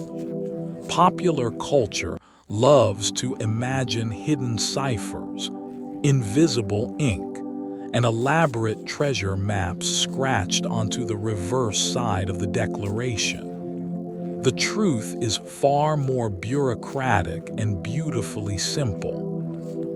If you were to gently turn the massive animal skin over, you would only find a single line of fading ink stating the title of the document, written by a clerk for easy identification when it sat rolled up in storage. There are no secret clues leading to buried riches. The true treasure was never hidden in a code, but laid bare in the terrifying, legible words on the front. The soaring melody that defines American patriotism was actually born in the alcohol-soaked walls of a British social club. Long before Francis Scott Key watched rockets glaring over a besieged fort, the tune he borrowed belonged to a society of amateur musicians in London. They sang it to honor an ancient Greek poet, raising their glasses in a boisterous celebration of wine, music, and fleeting romance. The complex, plunging notes were intentionally designed to test the vocal limits of men who had already consumed several pints of ale. A fierce hymn of national survival is carried by the ghostly echoes of a London tavern. For more than a century, the United States operated without ever agreeing on a singular, official song. Throughout the 1800s and early 1900s, citizens fiercely debated what melody truly captured the vast, contradictory spirit of the Republic. Some crowds stood proudly for the gentle, hymn-like grace of "My country, 'tis of thee," while others demanded the marching tempo of "Hail, Columbia." There was no central mandate, leaving local bands to constantly negotiate the emotional temperature of their own town squares. A massive country struggled for generations to find a single rhythm it could all march to. The most violent musical performance of the summer requires weapons of war to serve as percussion instruments. When orchestras gather in humid parks to perform Tchaikovsky's masterpiece, they do not just rely on the sharp crash of brass cymbals. They coordinate with local artillery units to fire actual, heavy cannons in perfect synchronization with the rising crescendo of the score. The conductor waves a small baton, and a massive iron barrel unleashes a deafening, smoke-filled roar across the grass. An aggressive piece of Russian history is seamlessly adopted into an American evening of celebration. Music transforms from something you merely hear into something that violently shakes the ground beneath your feet. A true artillery blast does not just strike your ears, but also moves invisibly right through your chest. When the dark cannons fire during a waterfront concert, a massive wave of displaced air rushes outward at staggering speed. You do not just listen to the explosion. You actively feel it punch the fabric of your shirt and vibrate deep within your ribcage. It is a heavy, concussive pressure that bypasses the auditory system and physically presses against the beating of your heart. The invisible architecture of the atmosphere momentarily hardens into a solid wall of force. The raw, terrifying power of history briefly reaches out to touch your physical body. Acoustic engineering specifically shaped the iconic, booming marches of the holiday to survive the uncontained atmosphere of the open air. John Philip Sousa understood that playing music in a park or down a wide avenue completely destroys the delicate nuances of standard orchestral arrangements. He composed his famous patriotic pieces with heavy, relentless brass and driving percussion to slice through the chaotic noise of cheering crowds and summer wind. He arranged the instruments to bounce their sound off brick buildings and carry over vast, uncontained spaces without losing their fierce energy. A brilliant mind mathematically calculated exactly how to make joy echo across an open field. The most recognizable tune of the American Revolution began as a cruel joke designed to humiliate the very people singing it. British military bands originally play Ed the mocking melody of Yankee Doodle to insult the unpolished, disorganized colonial militias who showed up to fight in ragged clothes. They laughed at the rustic farmers who thought they could stand alongside a professional, elegant European army. Instead of shrinking from the insult, the Americans simply stole the song, embracing the mockery and playing it loudly back at their enemies after every unlikely victory. They weaponized their own perceived inferiority. The harshest insults lose their power the moment you decide to wear them with fierce pride. The most famous instrument of American freedom is permanently trapped in a state of harsh, unmusical dissonance. Because the heavy bronze of the Liberty Bell is severely fractured, it can no longer produce the pure, ringing tone it was originally cast to create. If struck with a heavy clapper today, the jagged edges of the massive crack would immediately vibrate against one another, creating a strange, buzzing death rattle instead of a clear note. The physical flaw fundamentally alters the acoustic math of the metal, destroying its ability to harmonize. A symbol of absolute unity is defined completely by the profound fracture running straight through its core. No dramatic moment of soaring rebellion caused the fatal injury that silenced the great bell. We love to imagine the heavy bronze cracking on the 4th of July, pushed beyond its limits by the sheer joy of independence. The deeply mundane truth is that the metal was incredibly brittle from the moment it was poured in a London foundry. It likely suffered its first hairline fracture almost immediately after arriving in Philadelphia, simply by being tested in the State House yard. It was not destroyed by the heavy weight of history, but by the quiet, ordinary flaws of bad chemistry.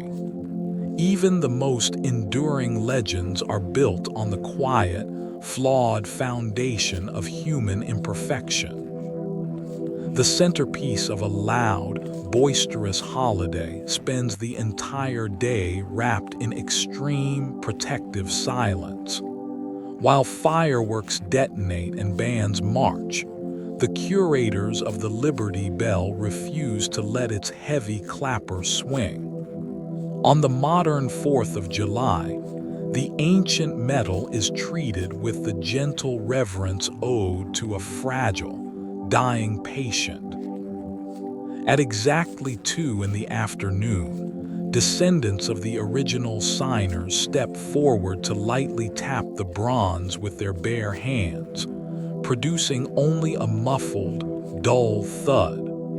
It is a quiet, highly controlled echo designed to honor the past without physically destroying it.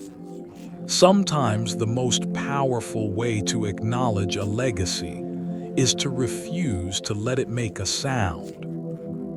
Generations ago, the cold, silent bronze belonged entirely to the secret, wandering hands of local children. Long before the cracked bell was encased in a heavily guarded glass pavilion, it sat high in the dark, dusty wooden tower of Independence Hall.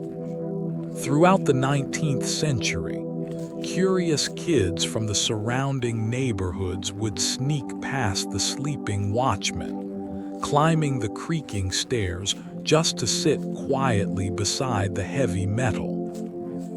They ran their small fingers along the jagged edge of the famous fracture, tracing a physical connection to a history that felt like an ancient fairy tale. A towering national artifact was once just a quiet, hidden friend waiting in the dark rafters of a summer afternoon. The vibrant colors blooming over your head on a summer night are actually the violent destruction of specific metals. Before those brilliant flashes ever reach the sky, they begin as dull piles of chemical salts sitting in quiet workshops. When ignited, the intense thermal energy forces the electrons inside these metal atoms to wildly leap away from their centers. As they inevitably fall back into place, they shed their excess energy by emitting exact wavelengths of light.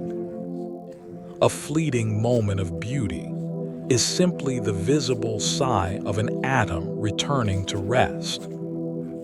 The hardest color to paint across a dark sky is a fragile, unstable shade of blue. Pyrotechnic chemists can easily produce a deep red by burning strontium, and they can summon a bright, ghostly green by setting fire to barium.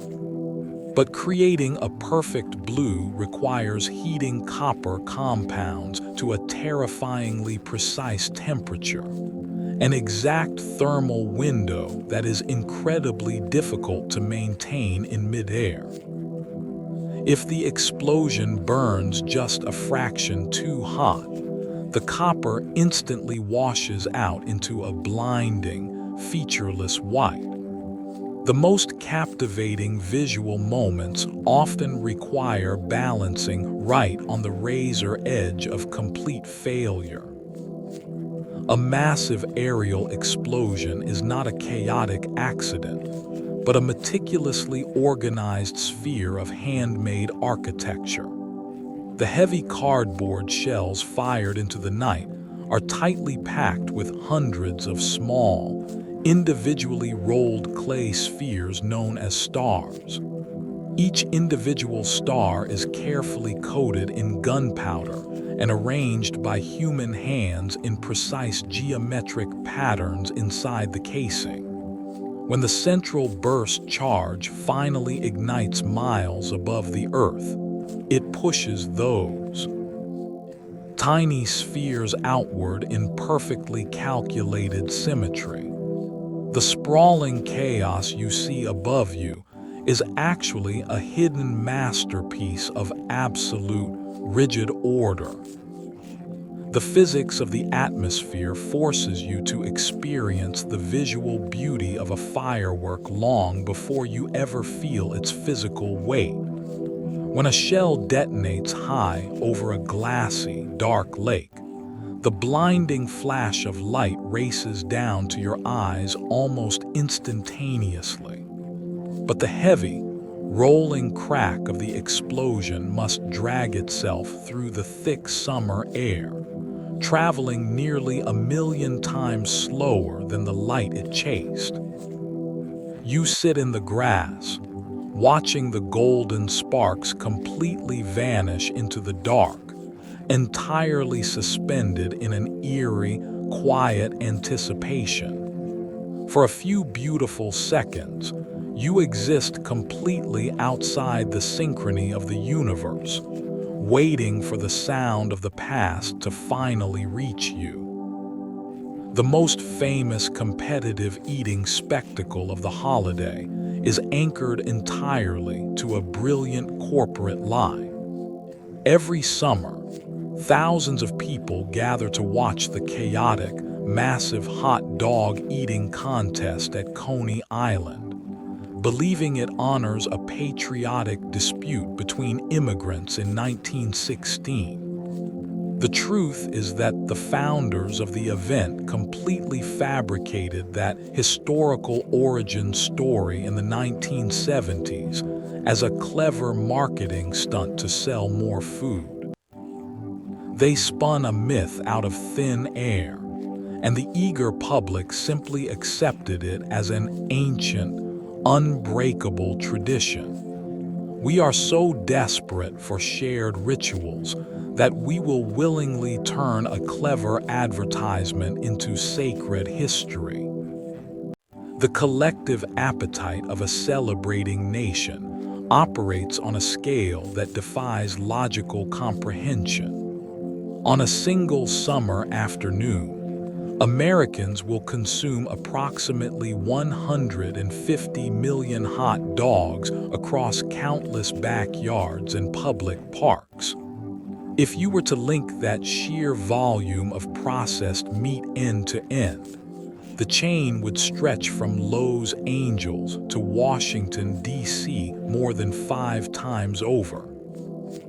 It is a staggering, monumental engine of consumption, operating quietly under the guise of casual neighborhood gatherings. A massive, continent-spanning act of synchronized behavior, disguises itself perfectly behind the simple act of lighting a match. The casual backyard barbecue was born from the sudden, isolating geography of post-war housing. Before the mid-20th century, cooking meat outdoors was primarily reserved for massive community events or rugged camping trips. When millions of families moved into sprawling new suburban developments after the war, they suddenly found themselves with small, private squares of grass completely separated from the town center. The heavy metal grill became the new, localized hearth, allowing a family to simulate the wildness of an open fire while remaining safely within their own property lines. We tamed the ancient, communal bonfire and placed it neatly on a concrete patio. The fuel that cooks your holiday meal is actually the discarded industrial waste of early automobile manufacturing. When Henry Ford began mass-producing the Model T, his massive factories generated mountains of useless wood scraps and sawdust from shaping the wooden frames of the cars. Instead of throwing the waste away, he partnered with Thomas Edison to design a method of compressing that leftover wood into small, burnable lumps of charcoal.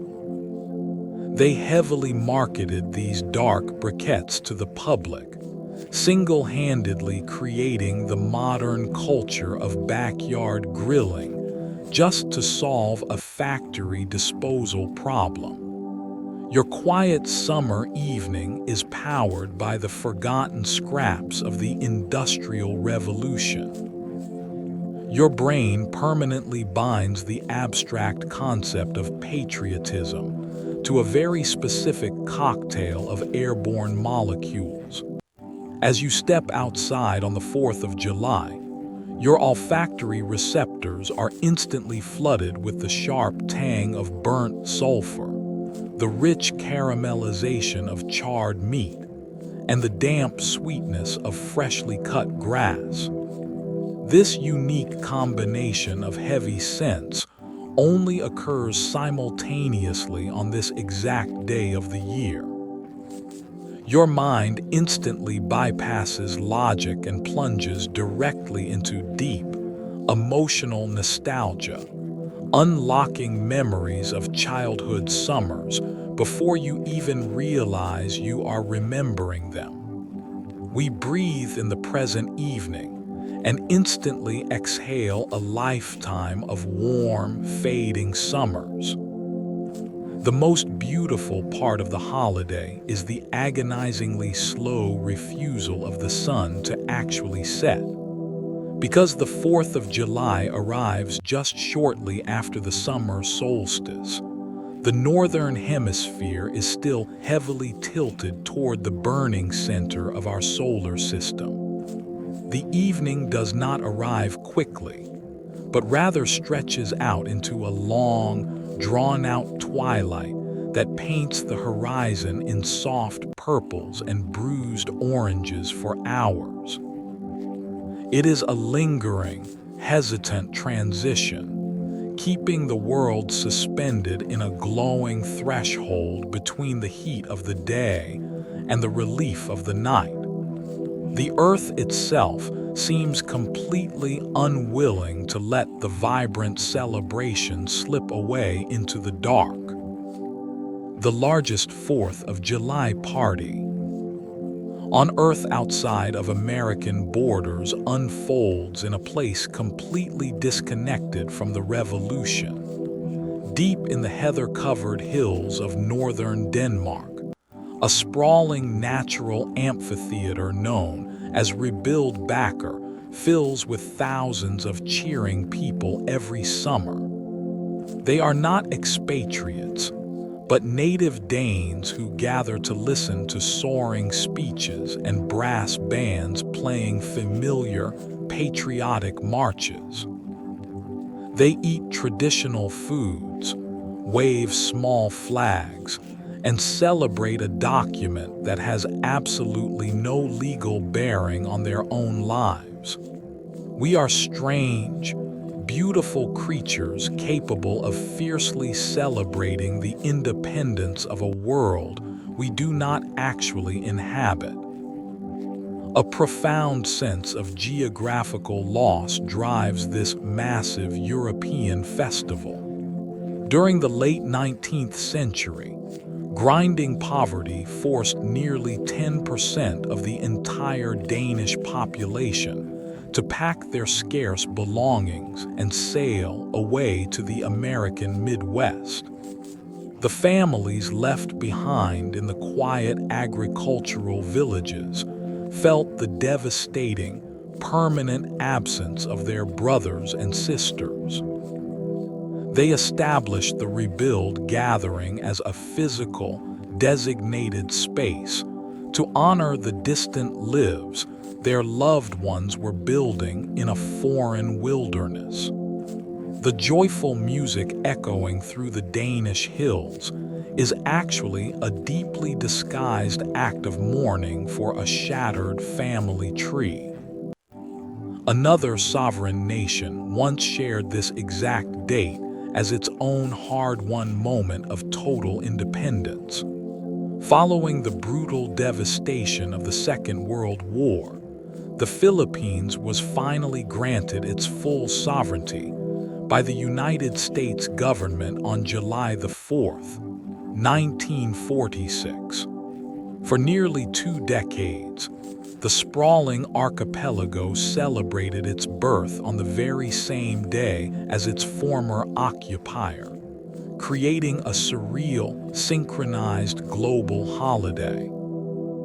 Over time, however, the Philippine leaders recognized the profound psychological need to detach their national identity from the shadow of American history.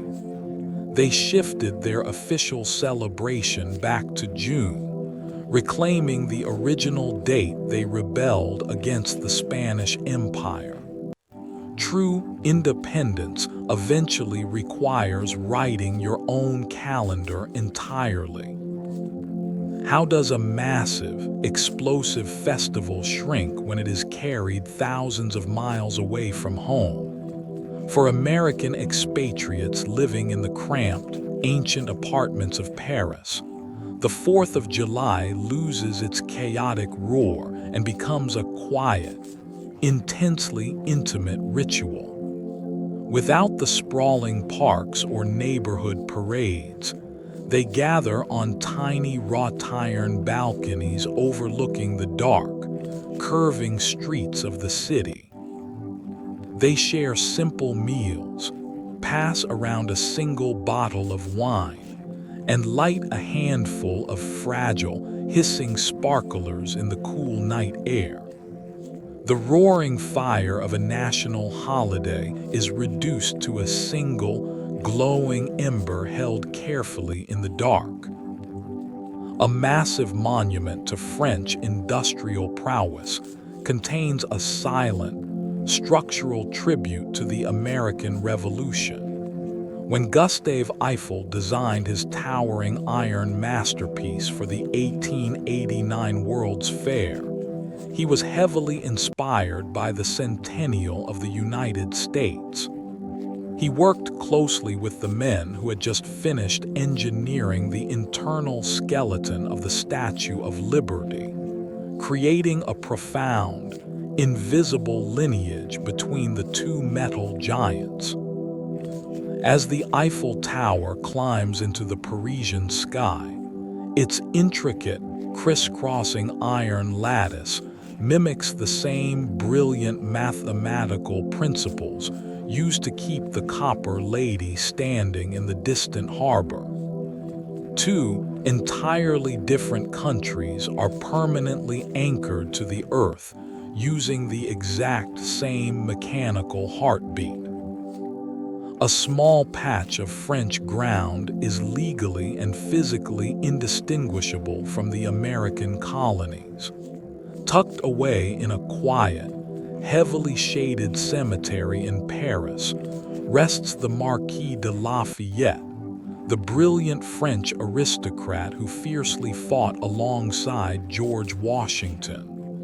When Lafayette passed away, he carried a strange, highly specific final request regarding his burial.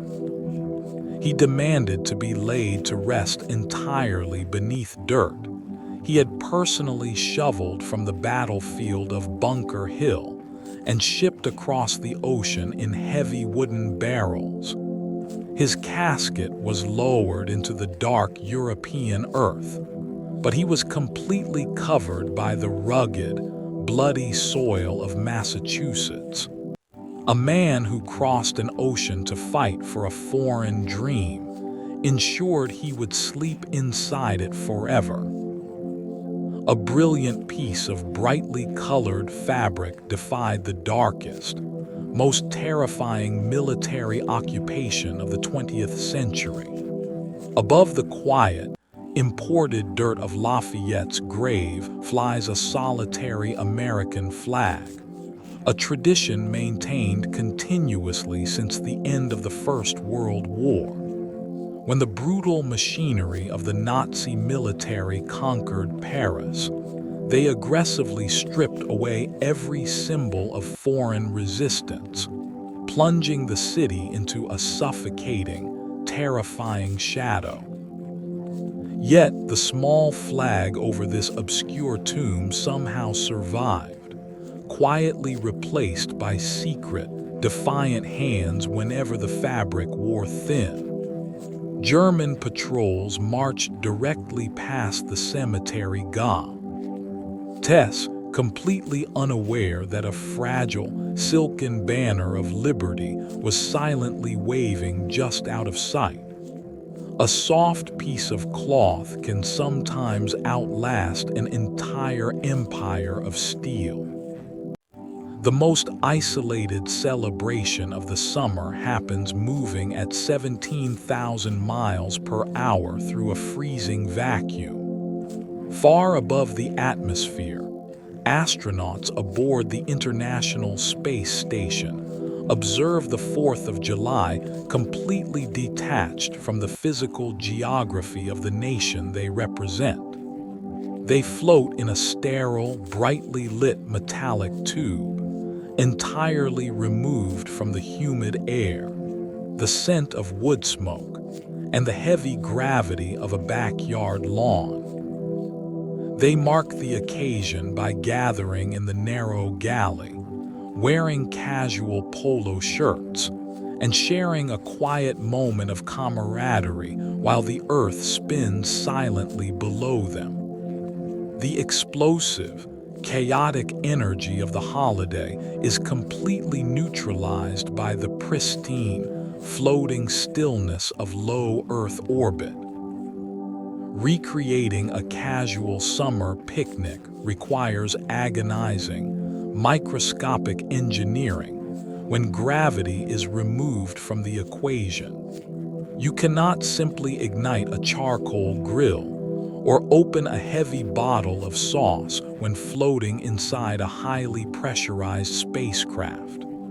To give the astronauts a taste of home on the 4th of July, government food scientists spend months developing specialized, dehydrated versions of brisket and pulled pork. These pouches of sterilized meat must be carefully injected with hot water from a specialized nozzle to slowly rehydrate the fibrous textures without releasing a single rogue drop of liquid into the cabin. The primitive, ancient joy of tearing into roasted meat is transformed into a highly calculated clinical act of scientific precision. Looking down from the absolute blackness of space reveals a completely different kind of evening illumination. As the space station arcs over the dark, sprawling landmass of North America on a July night, the astronauts do not see the massive explosions of colorful fireworks. The atmosphere is too thick, and the explosive bursts are too small to register from 250 miles above the surface. Instead, they witness the quiet, glowing, interconnected webs of city lights stretching across the continent like a delicate network of golden veins. They see the collective, glowing evidence of human existence pushing fiercely back against the overwhelming dark. True majesty is often found in the quiet, steady glow of simply being alive together. The tallest stone structure in the world began its life as a completely invisible burial in the summer dirt. On the 4th of July in 1848, 20,000 people gathered on the National Mall in suffocating heat to watch the laying of the Washington Monument's massive cornerstone. They lowered an immense block of white marble weighing over 24,000 pounds into a deep, muddy trench. It was a staggering physical anchor meant to stabilize a towering vision of the future. Men hauled thick ropes and operated heavy wooden pulleys, sweating profusely to perfectly align the foundation of a needle that would eventually pierce the sky. We build our highest aspirations by first digging deep into the dark, heavy earth. Hidden completely out of sight, a heavy zinc box contains a bizarre, frozen snapshot of 19th-century obsessions. Before that massive cornerstone was sealed forever, workers placed a specialized time capsule inside a hollowed-out cavity. They packed the tight space with an incredibly eclectic assortment of items, including copies of the Constitution, local newspapers, and several ordinary circulated coins. The most peculiar inclusion was a small, delicate lock of the first president's actual hair, carefully preserved under glass. The architects were desperately hoarding physical fragments of the present, terrified that the future might forget who they were. We bury the fragile pieces of our lives in the dark, hoping the earth will keep them safe from the grinding wheels of time. You know the Statue of Liberty by the burning torch held high above the dark waters of the harbor. Tucked firmly against her side is a keystone just as vital to her design, a massive copper tablet shaped like the architectural stones used to lock arches together. Engraved deep into the metal surface are the harsh, rigid Roman numerals for July the 4th, 1776. She does not carry a book of laws or a list of demands to a new world. She simply holds a single, monumental date permanently etched into her rigid grasp. The ultimate promise of a new life is anchored firmly to a localized moment in human history. When the sea-green guardian of the harbor first arrived in America, she completely blinded the eyes of anyone who looked at her. The Statue of Liberty was initially assembled under the summer sun, possessing a bright, flawless skin of pure copper. She gleamed exactly like a newly minted penny, reflecting the harsh light across the waves with intense, fiery brilliance. The next 30 years, the salty marine air and relentless rains violently attacked the soft metal, triggering a slow chemical reaction known as patination. The bright copper oxidized, completely hiding the original shine beneath a protective, muted layer of soft verdigris. The harshest elements of the world eventually soften the brightest things, wrapping them in a quiet, beautiful endurance.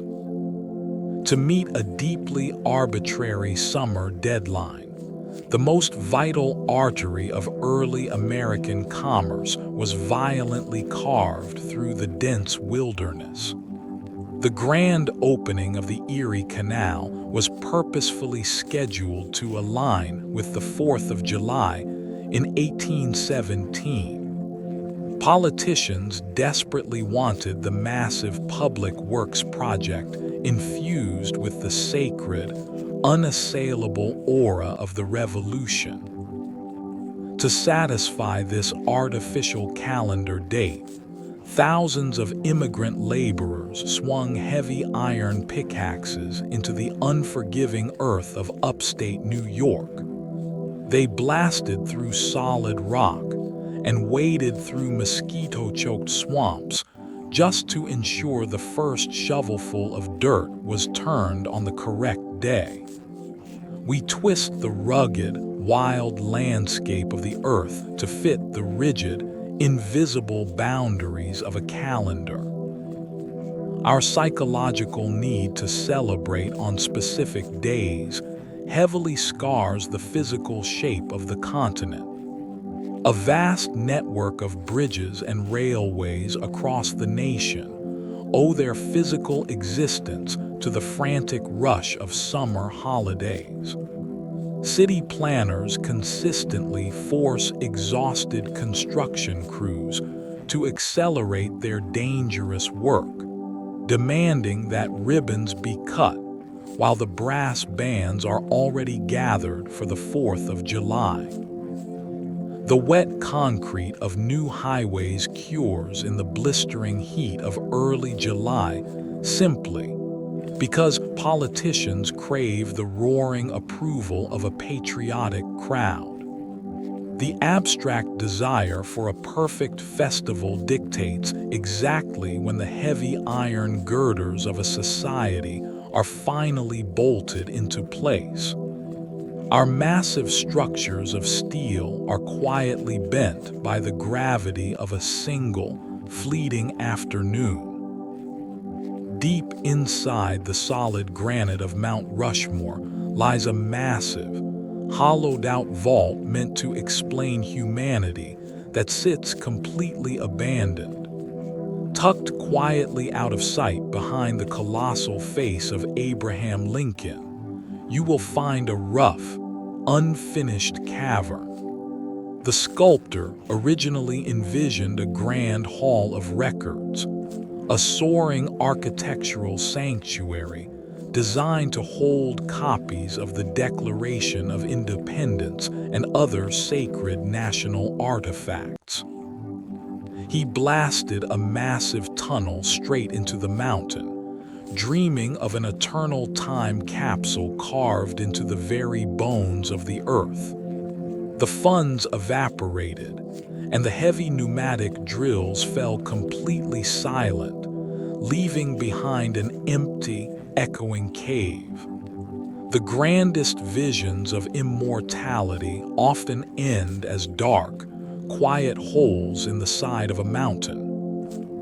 We carved faces into the sides of mountains, believing the hard rock would grant those men a permanent, geological eternity. The mountain itself refuses to cooperate with our demands for permanence. Every time rain falls across the massive stone foreheads, tiny droplets seep into microscopic fissures in the granite. When the harsh winter arrives, that hidden water freezes and expands, violently pushing the rock apart from the inside. At an impossibly slow rate of 1 inch every 10,000 years, the relentless weather is methodically erasing the towering monuments. Nature always reclaims the towering monuments we build. slowly turning our proudest faces back into featureless, quiet sand, shattering the traditional design of patriotic monuments.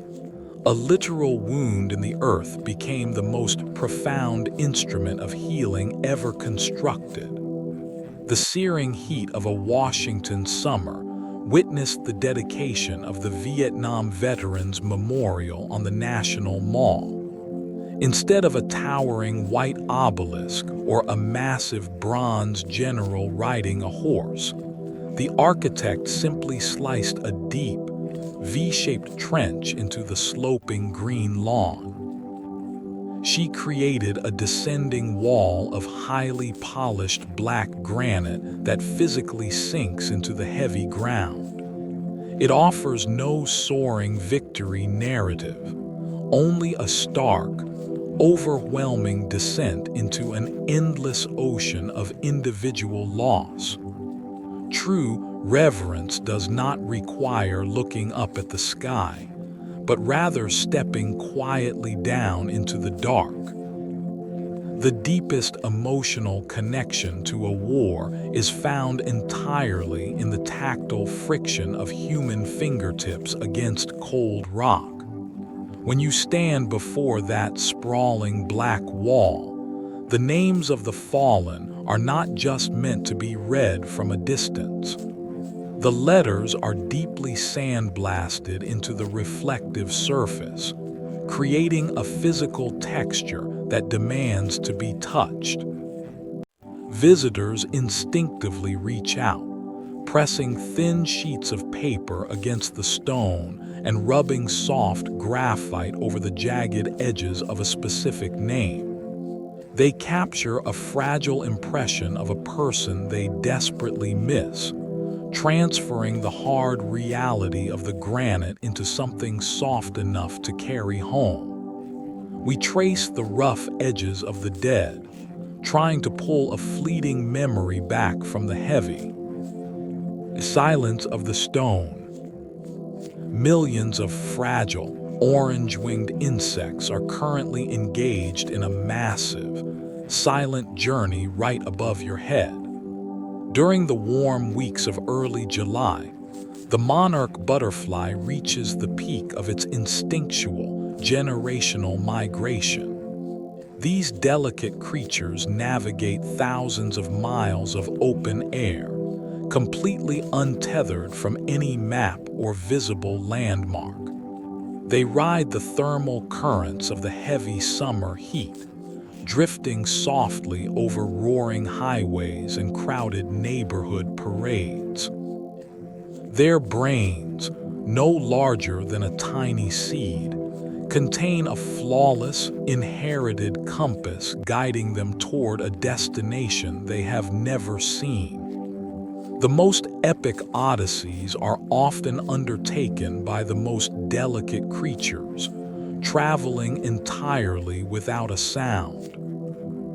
Artificial light shows engineered by human hands occasionally find a tiny, biological mirror in the tall grass. As the heavy concussions of distant fireworks bloom in the sky, you might notice a mesmerizing synchronization happening low to the ground. Fireflies, communicating through the complex chemistry of bioluminescence, sometimes alter their flashing rhythms in response to the sudden bursts of bright light.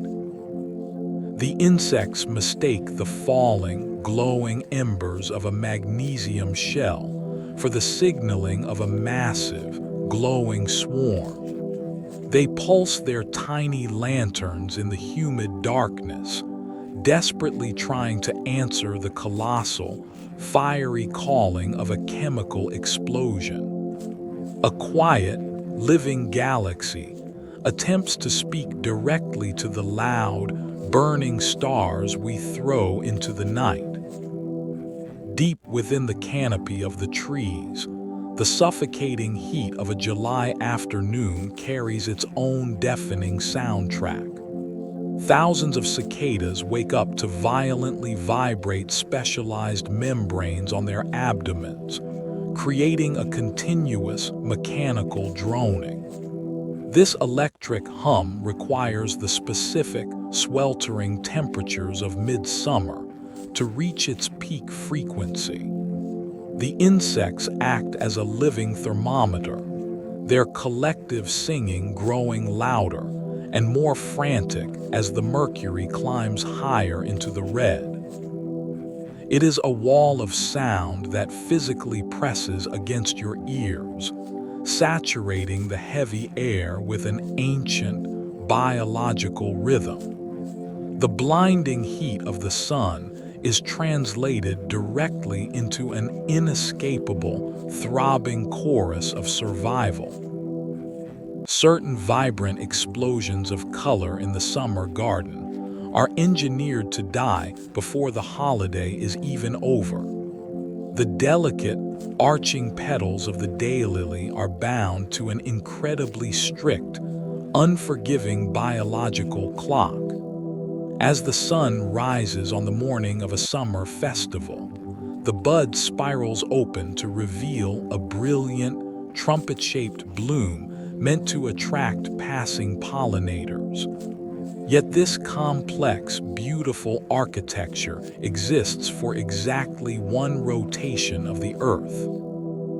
By the time the final rockets are launched into the dark, the flower has already collapsed inward, wilting permanently as its brief window of life abruptly closes.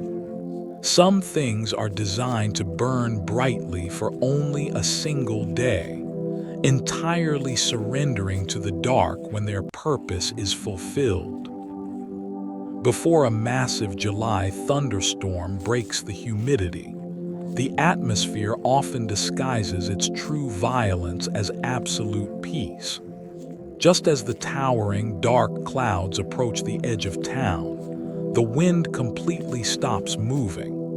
The leaves on the oak trees freeze, the birds go completely silent, and the heavy air feels as though it has been drained of all oxygen. This breathless stillness is actually the massive, invisible updraft of the approaching storm, violently vacuuming the surrounding air high into the stratosphere.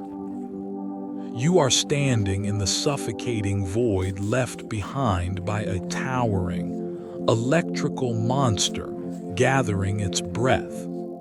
The deepest quiet always arrives just seconds before the sky violently tears itself apart. When sudden afternoon downpours strike the baking street, they release an ancient scent your sensory system is hardwired to crave. Cold rain slamming into sun-baked asphalt traps tiny pockets of air beneath the drops. These microscopic bubbles violently burst upward, releasing an aerosol of plant oils and soil bacteria that have been baking in the heat for days. This chemical compound is known as petrichor, and your own physical body is evolutionarily trained to recognize it as the absolute relief of arriving water. The thick, rich smell rising invisibly from the pavement is the earth slowly exhaling its trapped heat. You are intimately connected to the deep, biological joy of a thirsty planet finally taking a drink. During the first week of July, the astronomical reality of our solar system violently contradicts what you feel on your skin. While you are sweating under a blinding, oppressive sun, our planet reaches a point known as aphelion. This is the exact moment in our elliptical orbit when the Earth is physically furthest away from the burning center of the solar system. We are millions of miles deeper into the freezing, empty void of space than we are in the dead of winter. The calendar marks our fiery independence precisely when we are isolated in the dark. The universe hides its most distant, freezing moments behind the blinding glare of a summer afternoon. Because we are drifting at our absolute furthest point from the sun, the physics of our summer heat requires a different explanation. The extreme, suffocating temperatures of July are born entirely from the severe tilt of the Earth's axis. During this time, the northern hemisphere is leaned aggressively forward, forcing the solar radiation to strike the atmosphere at a direct, punishing angle. The light does not have to travel as far through the protective layers of air, allowing the raw, unfiltered thermal energy to bake the continent. We do not burn because we are close to the fire, but simply because we are leaning directly into its gaze. Watching a beautiful evening sunset is actually an experience of observing a vast illusion created by the planet's shape. As the holiday finally begins to wind down and the sky turns a bruised purple over the eastern seaboard, the sun itself has not actually moved. Instead, the massive, rocky curvature of the Earth is simply rotating up to block your line of sight. The horizon you watch the sun dip behind is just the edge of the continent rising to shield you from the harsh light. The fireworks are only visible because the physical ground you stand on has turned its back on the star.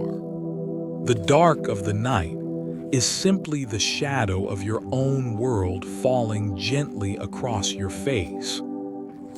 Turning away from the fiery orange glow of the west reveals a towering, invisible phantom rising behind you. If you look deep into the darkening eastern sky, you will see a massive, bruised band of dark blue lifting off the horizon. This phenomenon is known as the twilight wedge, and it is not a cloud or a strange trick of the light. You are actively watching the physical shadow of the Earth itself, projecting upward into the thin atmosphere.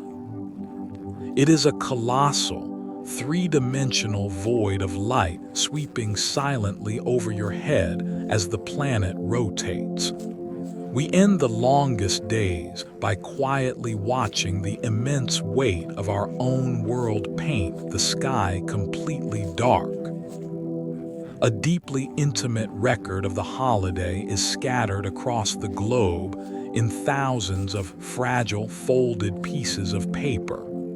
Across 3 centuries of conflict, lonely soldiers have sat by campfires on the 4th of July, balancing inkwells on their knees to write letters home. They wrote from the damp trenches of France, the humid jungles of the Pacific, and the freezing outposts of distant wars, always meticulously noting the date at the top of the page. These young men tried to imagine the fireworks exploding over their hometowns, separating themselves from the surrounding violence by grasping at the memory of a summer picnic. We carry the heaviest burdens of war by simply folding our longing into a small, ink-stained envelope. The physical weight of the past is trapped inside the brittle, yellowing pages of 19th-century diaries. When you read the faint pencil scratchings of early American farmers and shopkeepers, they rarely write of grand political ideals or sweeping patriotic fervor. Instead, their entries from the first week of July obsessively chronicle the inescapable, suffocating heat that settled over their wooden houses. They document the exact temperature of the parlor, the thickness of the humidity, and the desperate attempts to find a cooling breeze on the front porch after sunset. The grand narrative of independence is entirely swallowed by the primal, exhausting effort of keeping a body cool. History is ultimately lived inside the sticky, uncomfortable reality of human skin. Time capsules of forgotten summer afternoons are often buried just a few inches beneath the soil of your own backyard. Decades after the vibrant block parties of the 20th century have faded, children digging in overgrown gardens often unearth the thick, sea-green glass of discarded soda bottles. These heavy, ribbed artifacts once held the sugary, icy relief of a July afternoon, dropped into the dirt and swallowed slowly by the shifting earth. They survive the freezing winters and the heavy rains, resting silently while the neighborhood above them completely transforms. Holding one of these heavy bottles to the light reveals a distorted, emerald-tinted view of the world. A simple piece of molded glass becomes a solid, tactile bridge to a thirst that was quenched long before you were born. The visual memory of the mid-century holiday exists in a strange, shifting spectrum of bruised magentas and faded cyans. When we picture the sprawling suburban celebrations of the 1970s, we envision them through the deeply flawed chemistry of Polaroid photographs. Those instant images were never meant to be permanent archives, and their fragile dyes degrade at completely different rates when left in a dusty shoebox. The harsh whites of lawn chairs turn a soft yellow, the dark green grass washes out, and the faces of laughing relatives are bathed in an eerie, warm pink glow. The chemical failure of the film actually enhances the emotional truth of the image. The past always looks exactly the way nostalgia feels, slightly blurred and beautifully discolored. The most ephemeral artifact of a summer festival completes its entire lifespan before the morning sun even rises. After the glowing sparks have violently hissed their way down a thin piece of metal, the burnt wire is casually tossed into the damp grass of the front lawn. As the neighborhood sleeps, the heavy midnight dew settles over the scorched iron, instantly initiating a rapid, silent process of oxidation. By the time dawn breaks, that tiny rod has already bloomed with a rough, bright orange layer of rust, completely blending into the wet soil. It transforms overnight from a wand of pure light into a decaying piece of scrap. The physical evidence of joy breaks down into the earth with terrifying, beautiful speed. A deeply forgotten piece of holiday architecture required nothing more than a broadsheet and a clever sequence of folds. Before the mass production of cheap plastic visors, working-class crowds gathering for long, sweltering civic parades protected themselves using the morning news. Fathers would take the damp, ink-heavy pages of the daily paper and rapidly crease them into sturdy, triangular hats to shield their children from the brutal midday glare. The headlines of global catastrophes and local politics were casually shaped into temporary armor against the sun, worn proudly on small, sweating foreheads. The moment the parade ended, the fragile paper was crushed and left behind on the wooden bleachers. A fleeting shelter was built entirely out of the passing events of the day. The vast geometry of a summer road trip was frequently measured by the specific metallic clink of a falling coin. To reach the distant lakes and crowded coastal towns of a July vacation, families spent hours sealed inside the humid, vinyl-scented interiors of massive station wagons. The mesmerizing trance of the highway was only broken by the heavy deceleration, approaching a concrete toll booth baking in the heat.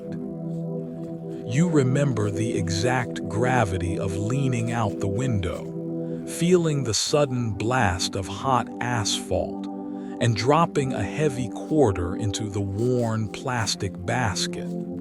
That sharp, mechanical sound of the coin striking the metal register was the physical checkpoint of your journey. You paid a tiny, silver ransom just to unlock the next stretch of the open road. A sudden shift in the summer atmosphere can instantly isolate a speeding car from the rest of the world. When a violent afternoon downpour breaks over the highway, the sprawling landscape outside your window completely vanishes behind a sheet of gray water. The only rhythm left in the universe becomes the hypnotic, metronomic sweeping of the windshield wipers pushing the heavy rain aside. You are sealed inside a small, humming capsule, suddenly disconnected from the parade routes and the bustling parks miles ahead. The fierce noise of the storm hammering the thin metal roof drowns out everything else, forcing a profound, intimate quiet upon the passengers. A roaring storm creates a perfect, traveling sanctuary of absolute stillness. The loudest day of the year produces a completely unnerving silence in the places where people actually live. If you remain behind in a sprawling suburban neighborhood while the rest of the town gathers at the municipal park for fireworks, you experience a strange, architectural emptiness. The wide asphalt streets are completely devoid of cars. The driveways are vacant, and the houses stand like massive, hollowed-out monuments in the fading light. Every ambient noise of lawnmowers and distant voices is entirely stripped away, leaving a heavy, ringing quiet that feels almost post-apocalyptic. You can hear the rustle of a single leaf dropping onto the warm concrete from a block away. The massive machinery of human habitation is completely shut down, holding its breath in the dark. A single glowing bulb serves as a quiet lighthouse for the exhausted travelers of the night. Long after the final explosions have faded and the thick smoke has drifted over the trees, the journey back to safety begins. Families drag sleeping children from the backseats of cars, their clothes smelling deeply of charcoal and sulfur, their ears still ringing from the concussions. Waiting for them at the end of the dark driveway is the warm, solitary glow of a yellow porch light, deliberately left burning hours earlier. It is a tiny, localized beacon cutting through the vast shadow of the night, signaling that the chaos of the festival is finally over. The brightest light of the holiday is simply the one that guides you back to your own door. The architecture of your memory treats the burning of wood as a permanent emotional anchor. Long after the porch light welcomes you inside, the scent of charcoal and burnt timber clings to your clothes, triggering an ancient, deeply embedded neural pathway. The olfactory bulb rests just a fraction of an inch from the amygdala, instantly bypassing logic to flood your system with pure feeling. You do not just remember the summer evenings of your childhood. You chemically re-experience the exact warmth of those long-vanished nights in a single breath.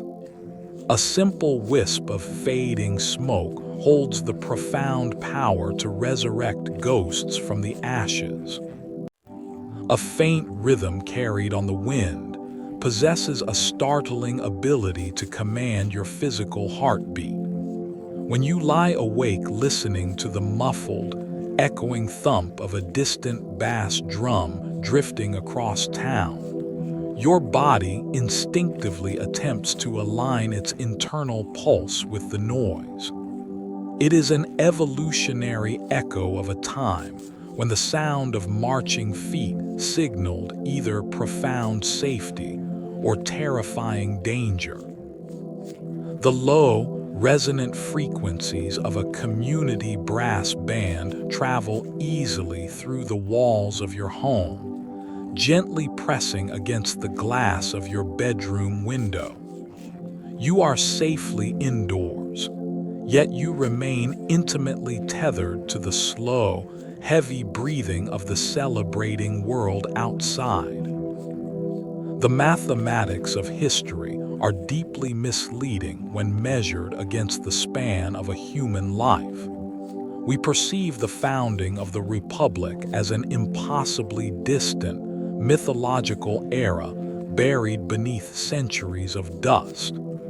Yet if you gather just 3 elderly individuals in a room, each having lived a long 80 years, their combined lifetimes stretch entirely back to the agonizing heat of 1776. You are separated from the ringing bells and the drafting of treasonous parchment by nothing more than 3 intersecting shadows.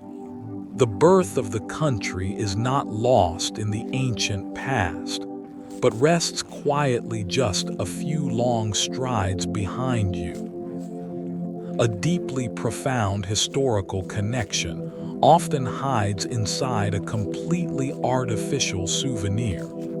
You might wander into a brightly lit museum gift shop and casually pick up a stiff, artificially aged replica of the Declaration printed on heavy paper.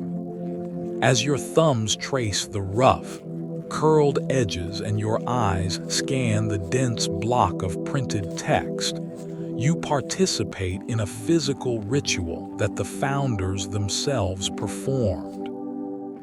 You are gripping the exact same dimensions of the broadside that a nervous merchant might have held shivering in a snowy town square. A cheap tourist trinket briefly transforms into a tangible bridge, spanning the dark abyss of time. Looking backward through time creates a dangerous illusion of absolute certainty. Because we know the chaotic rebellion eventually forged a continent-spanning nation, we assume the victory of the colonies was always guaranteed to happen. We strip away the profound, suffocating terror of the men who fully expected to be hanged for their signatures. They were not acting out a pre-written script with a triumphant ending, but rather stepping blindly into a dark room filled with sharp edges and terrible consequences. The massive architecture of the present moment balances perfectly on a razor-thin edge of absolute chance. The grandest political decisions in human history were born from agonizing, relentless insomnia. We picture the delegates arguing fiercely in the State House during the day, completely forgetting the terrifying quiet of their lonely boarding house rooms at night. As the humid July air settled over Philadelphia, these men paced back and forth across creaking wooden floorboards, completely unable to close their eyes. They calculated the terrifying odds of losing their families, their wealth, and their lives, staring up at the dark plaster ceilings in absolute isolation. The true price of a new nation was paid in the heavy, crushing currency of sleepless nights. The most revered military commander of the era privately believed the entire endeavor was destined to completely fail. George Washington maintained a stoic, impenetrable facade for his starving troops, projecting an aura of divine confidence. When the sun went down and he retreated to his canvas tent, he dipped his quill in ink and poured his absolute despair into letters to his family. He wrote of his terrifying inadequacy, his fear of absolute ruin, and his deep suspicion that the British war machine would simply crush them into dust. The purest form of courage requires moving steadily forward while being completely consumed by the shadow of doubt. Carving a human face into marble destroys the very essence of what made that person remarkable. We elevate the architects of the Republic into flawless demigods, stripping them of their agonizing contradictions and their profound moral failures. They were simply exhausted, flawed men suffering from gout, massive debt, and deep personal prejudices, forced to make impossible choices in a rapidly collapsing world. Recognizing their profound imperfections does not diminish the soaring beauty of what they built on that summer day. It is far more miraculous that an enduring system of liberty was drafted by Orden. Our failing hands. The most devastating loss of history happens with the quiet, unnoticed exhale of an aging citizen. We build massive granite monuments and titanium vaults to protect our heritage, completely forgetting that true memory lives exclusively in fragile human tissue. Whenever an elderly person passes away, an entire library of first-hand experience, the exact smell of a Depression-era parade, the specific sound of a wartime radio broadcast, vanishes entirely from the earth. The chain of human touch connecting us to the past grows thinner and more fragile with every passing second.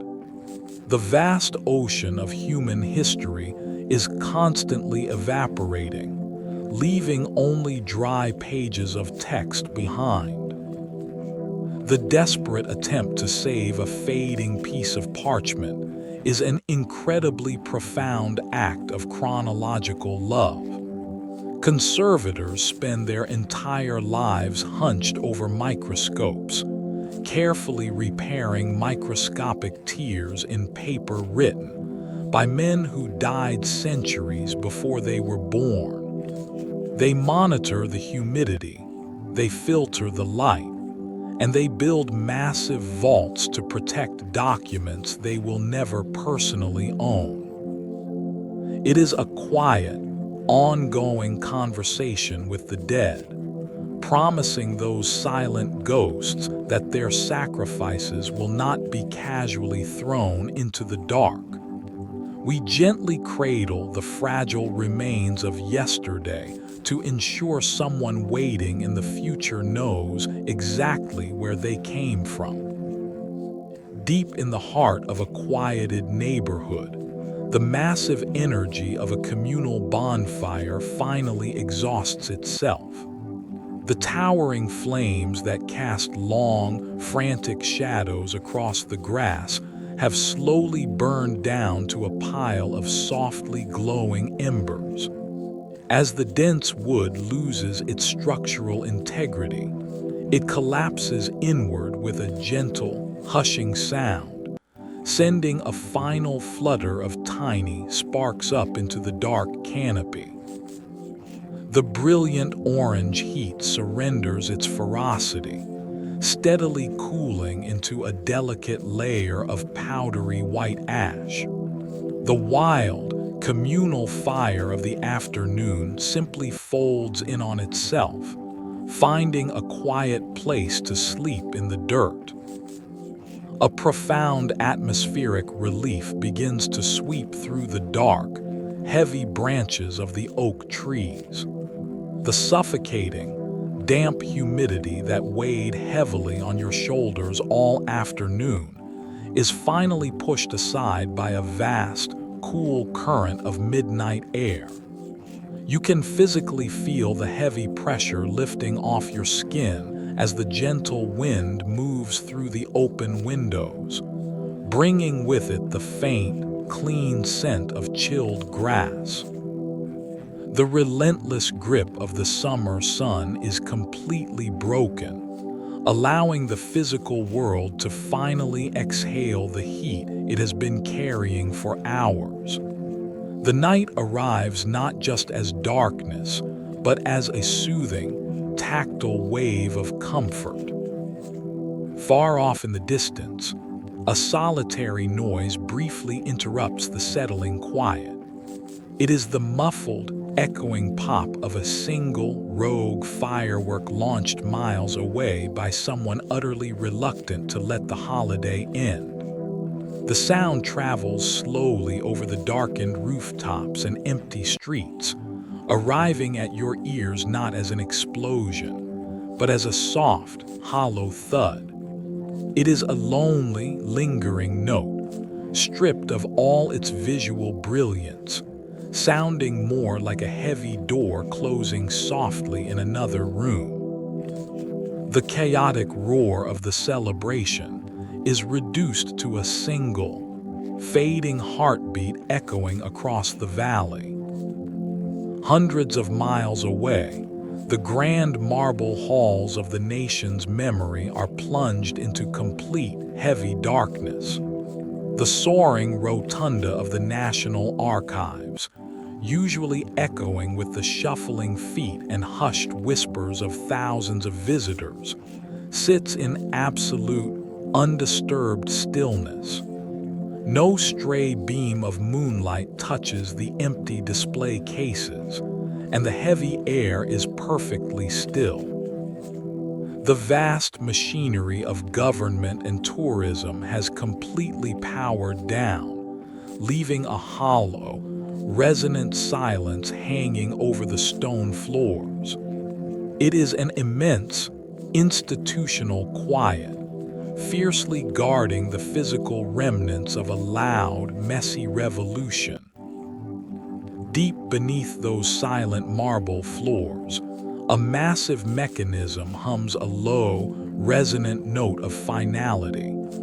The heavy titanium vault holding the faded parchment has reached the very bottom of its descent, resting firmly in its subterranean cradle. Thick steel doors glide perfectly into place above it, locking shut with a deep, mechanical thud that vibrates subtly through the bedrock. The fragile, dying ink that birthed a country is completely sealed away from the harsh elements of the surface world, wrapped in layers of impenetrable armor. History is gently put to bed, tucked safely into the cold, quiet earth until tomorrow.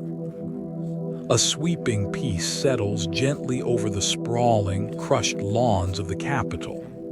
Just hours ago, The vast green expanse of the mall was completely smothered by cheering crowds, marching bands, and the heavy smoke of artillery. Now, the sprawling space is entirely empty, bathed only in the soft, distant glow of street lamps reflecting off the humid grass. The massive stone monuments stand like silent watchmen in the dark, keeping vigil over a continent that has finally exhausted itself. The loud, demanding energy of a nation constantly trying to define itself gives way to the simple, profound quiet of the night. The massive, rocky surface of the planet continues its slow, imperceptible rotation away from the sun. The shadow of the night stretches further across the continent, covering the silent rivers, the dark forests, and the thousands of resting neighborhoods in a thick blanket of calm. The frantic urgency of daylight is miles behind us now, replaced by the vast, slow turning of the celestial clock. You are riding on the quiet side of the earth, drifting smoothly through the vastness of space, completely sheltered from the blinding light. The momentum of the day slows down, easing into a gentle, sweeping arc through the dark. The heavy weight of centuries begins to lift from your thoughts, folding neatly away. The distant cannons, the frantic riders, and the scratch of wet ink on animal skin recede softly into the deep archives of your own mind. You do not need to hold on to these stories or memorize their outlines. They will wait patiently for you in the dark, safely preserved in the quiet corners of your memory. The turbulent past slowly gives way to the beautiful, empty space of the present moment. History has finished its work for the evening, stepping aside so you can simply exist without the burden of time. Bring your awareness fully into the quiet room that surrounds you now. Feel the soft, heavy fabric resting across your shoulders, anchoring you completely to the safety of this exact moment. Notice the way the mattress rises up to support the full, exhausted weight of your body, requiring absolutely no effort from you to remain here. The walls of your room stand firm against the night, creating a private, impenetrable sanctuary just for you. You have journeyed through the loud, chaotic birth of a nation, and now you have arrived at the safest, quietest place in the world. Allow the last lingering shadows of the room to soften and blur at the edges of your vision. Draw a slow, deep breath of the cool air, letting it fill your chest before releasing it back into the quiet space with a long, gentle exhale. Your breathing becomes the only rhythm that matters, steady and unhurried, matching the slow, peaceful turning of the dark world outside. With every exhale, the remaining tension in your jaw and your hands simply melts away, sinking heavy into the pillows beneath you. The world has grown completely still, waiting patiently for you to drift. There is nothing left to decide tonight, and absolutely nothing more that needs to be done. You are safe, you are completely at rest, and the long day is truly over.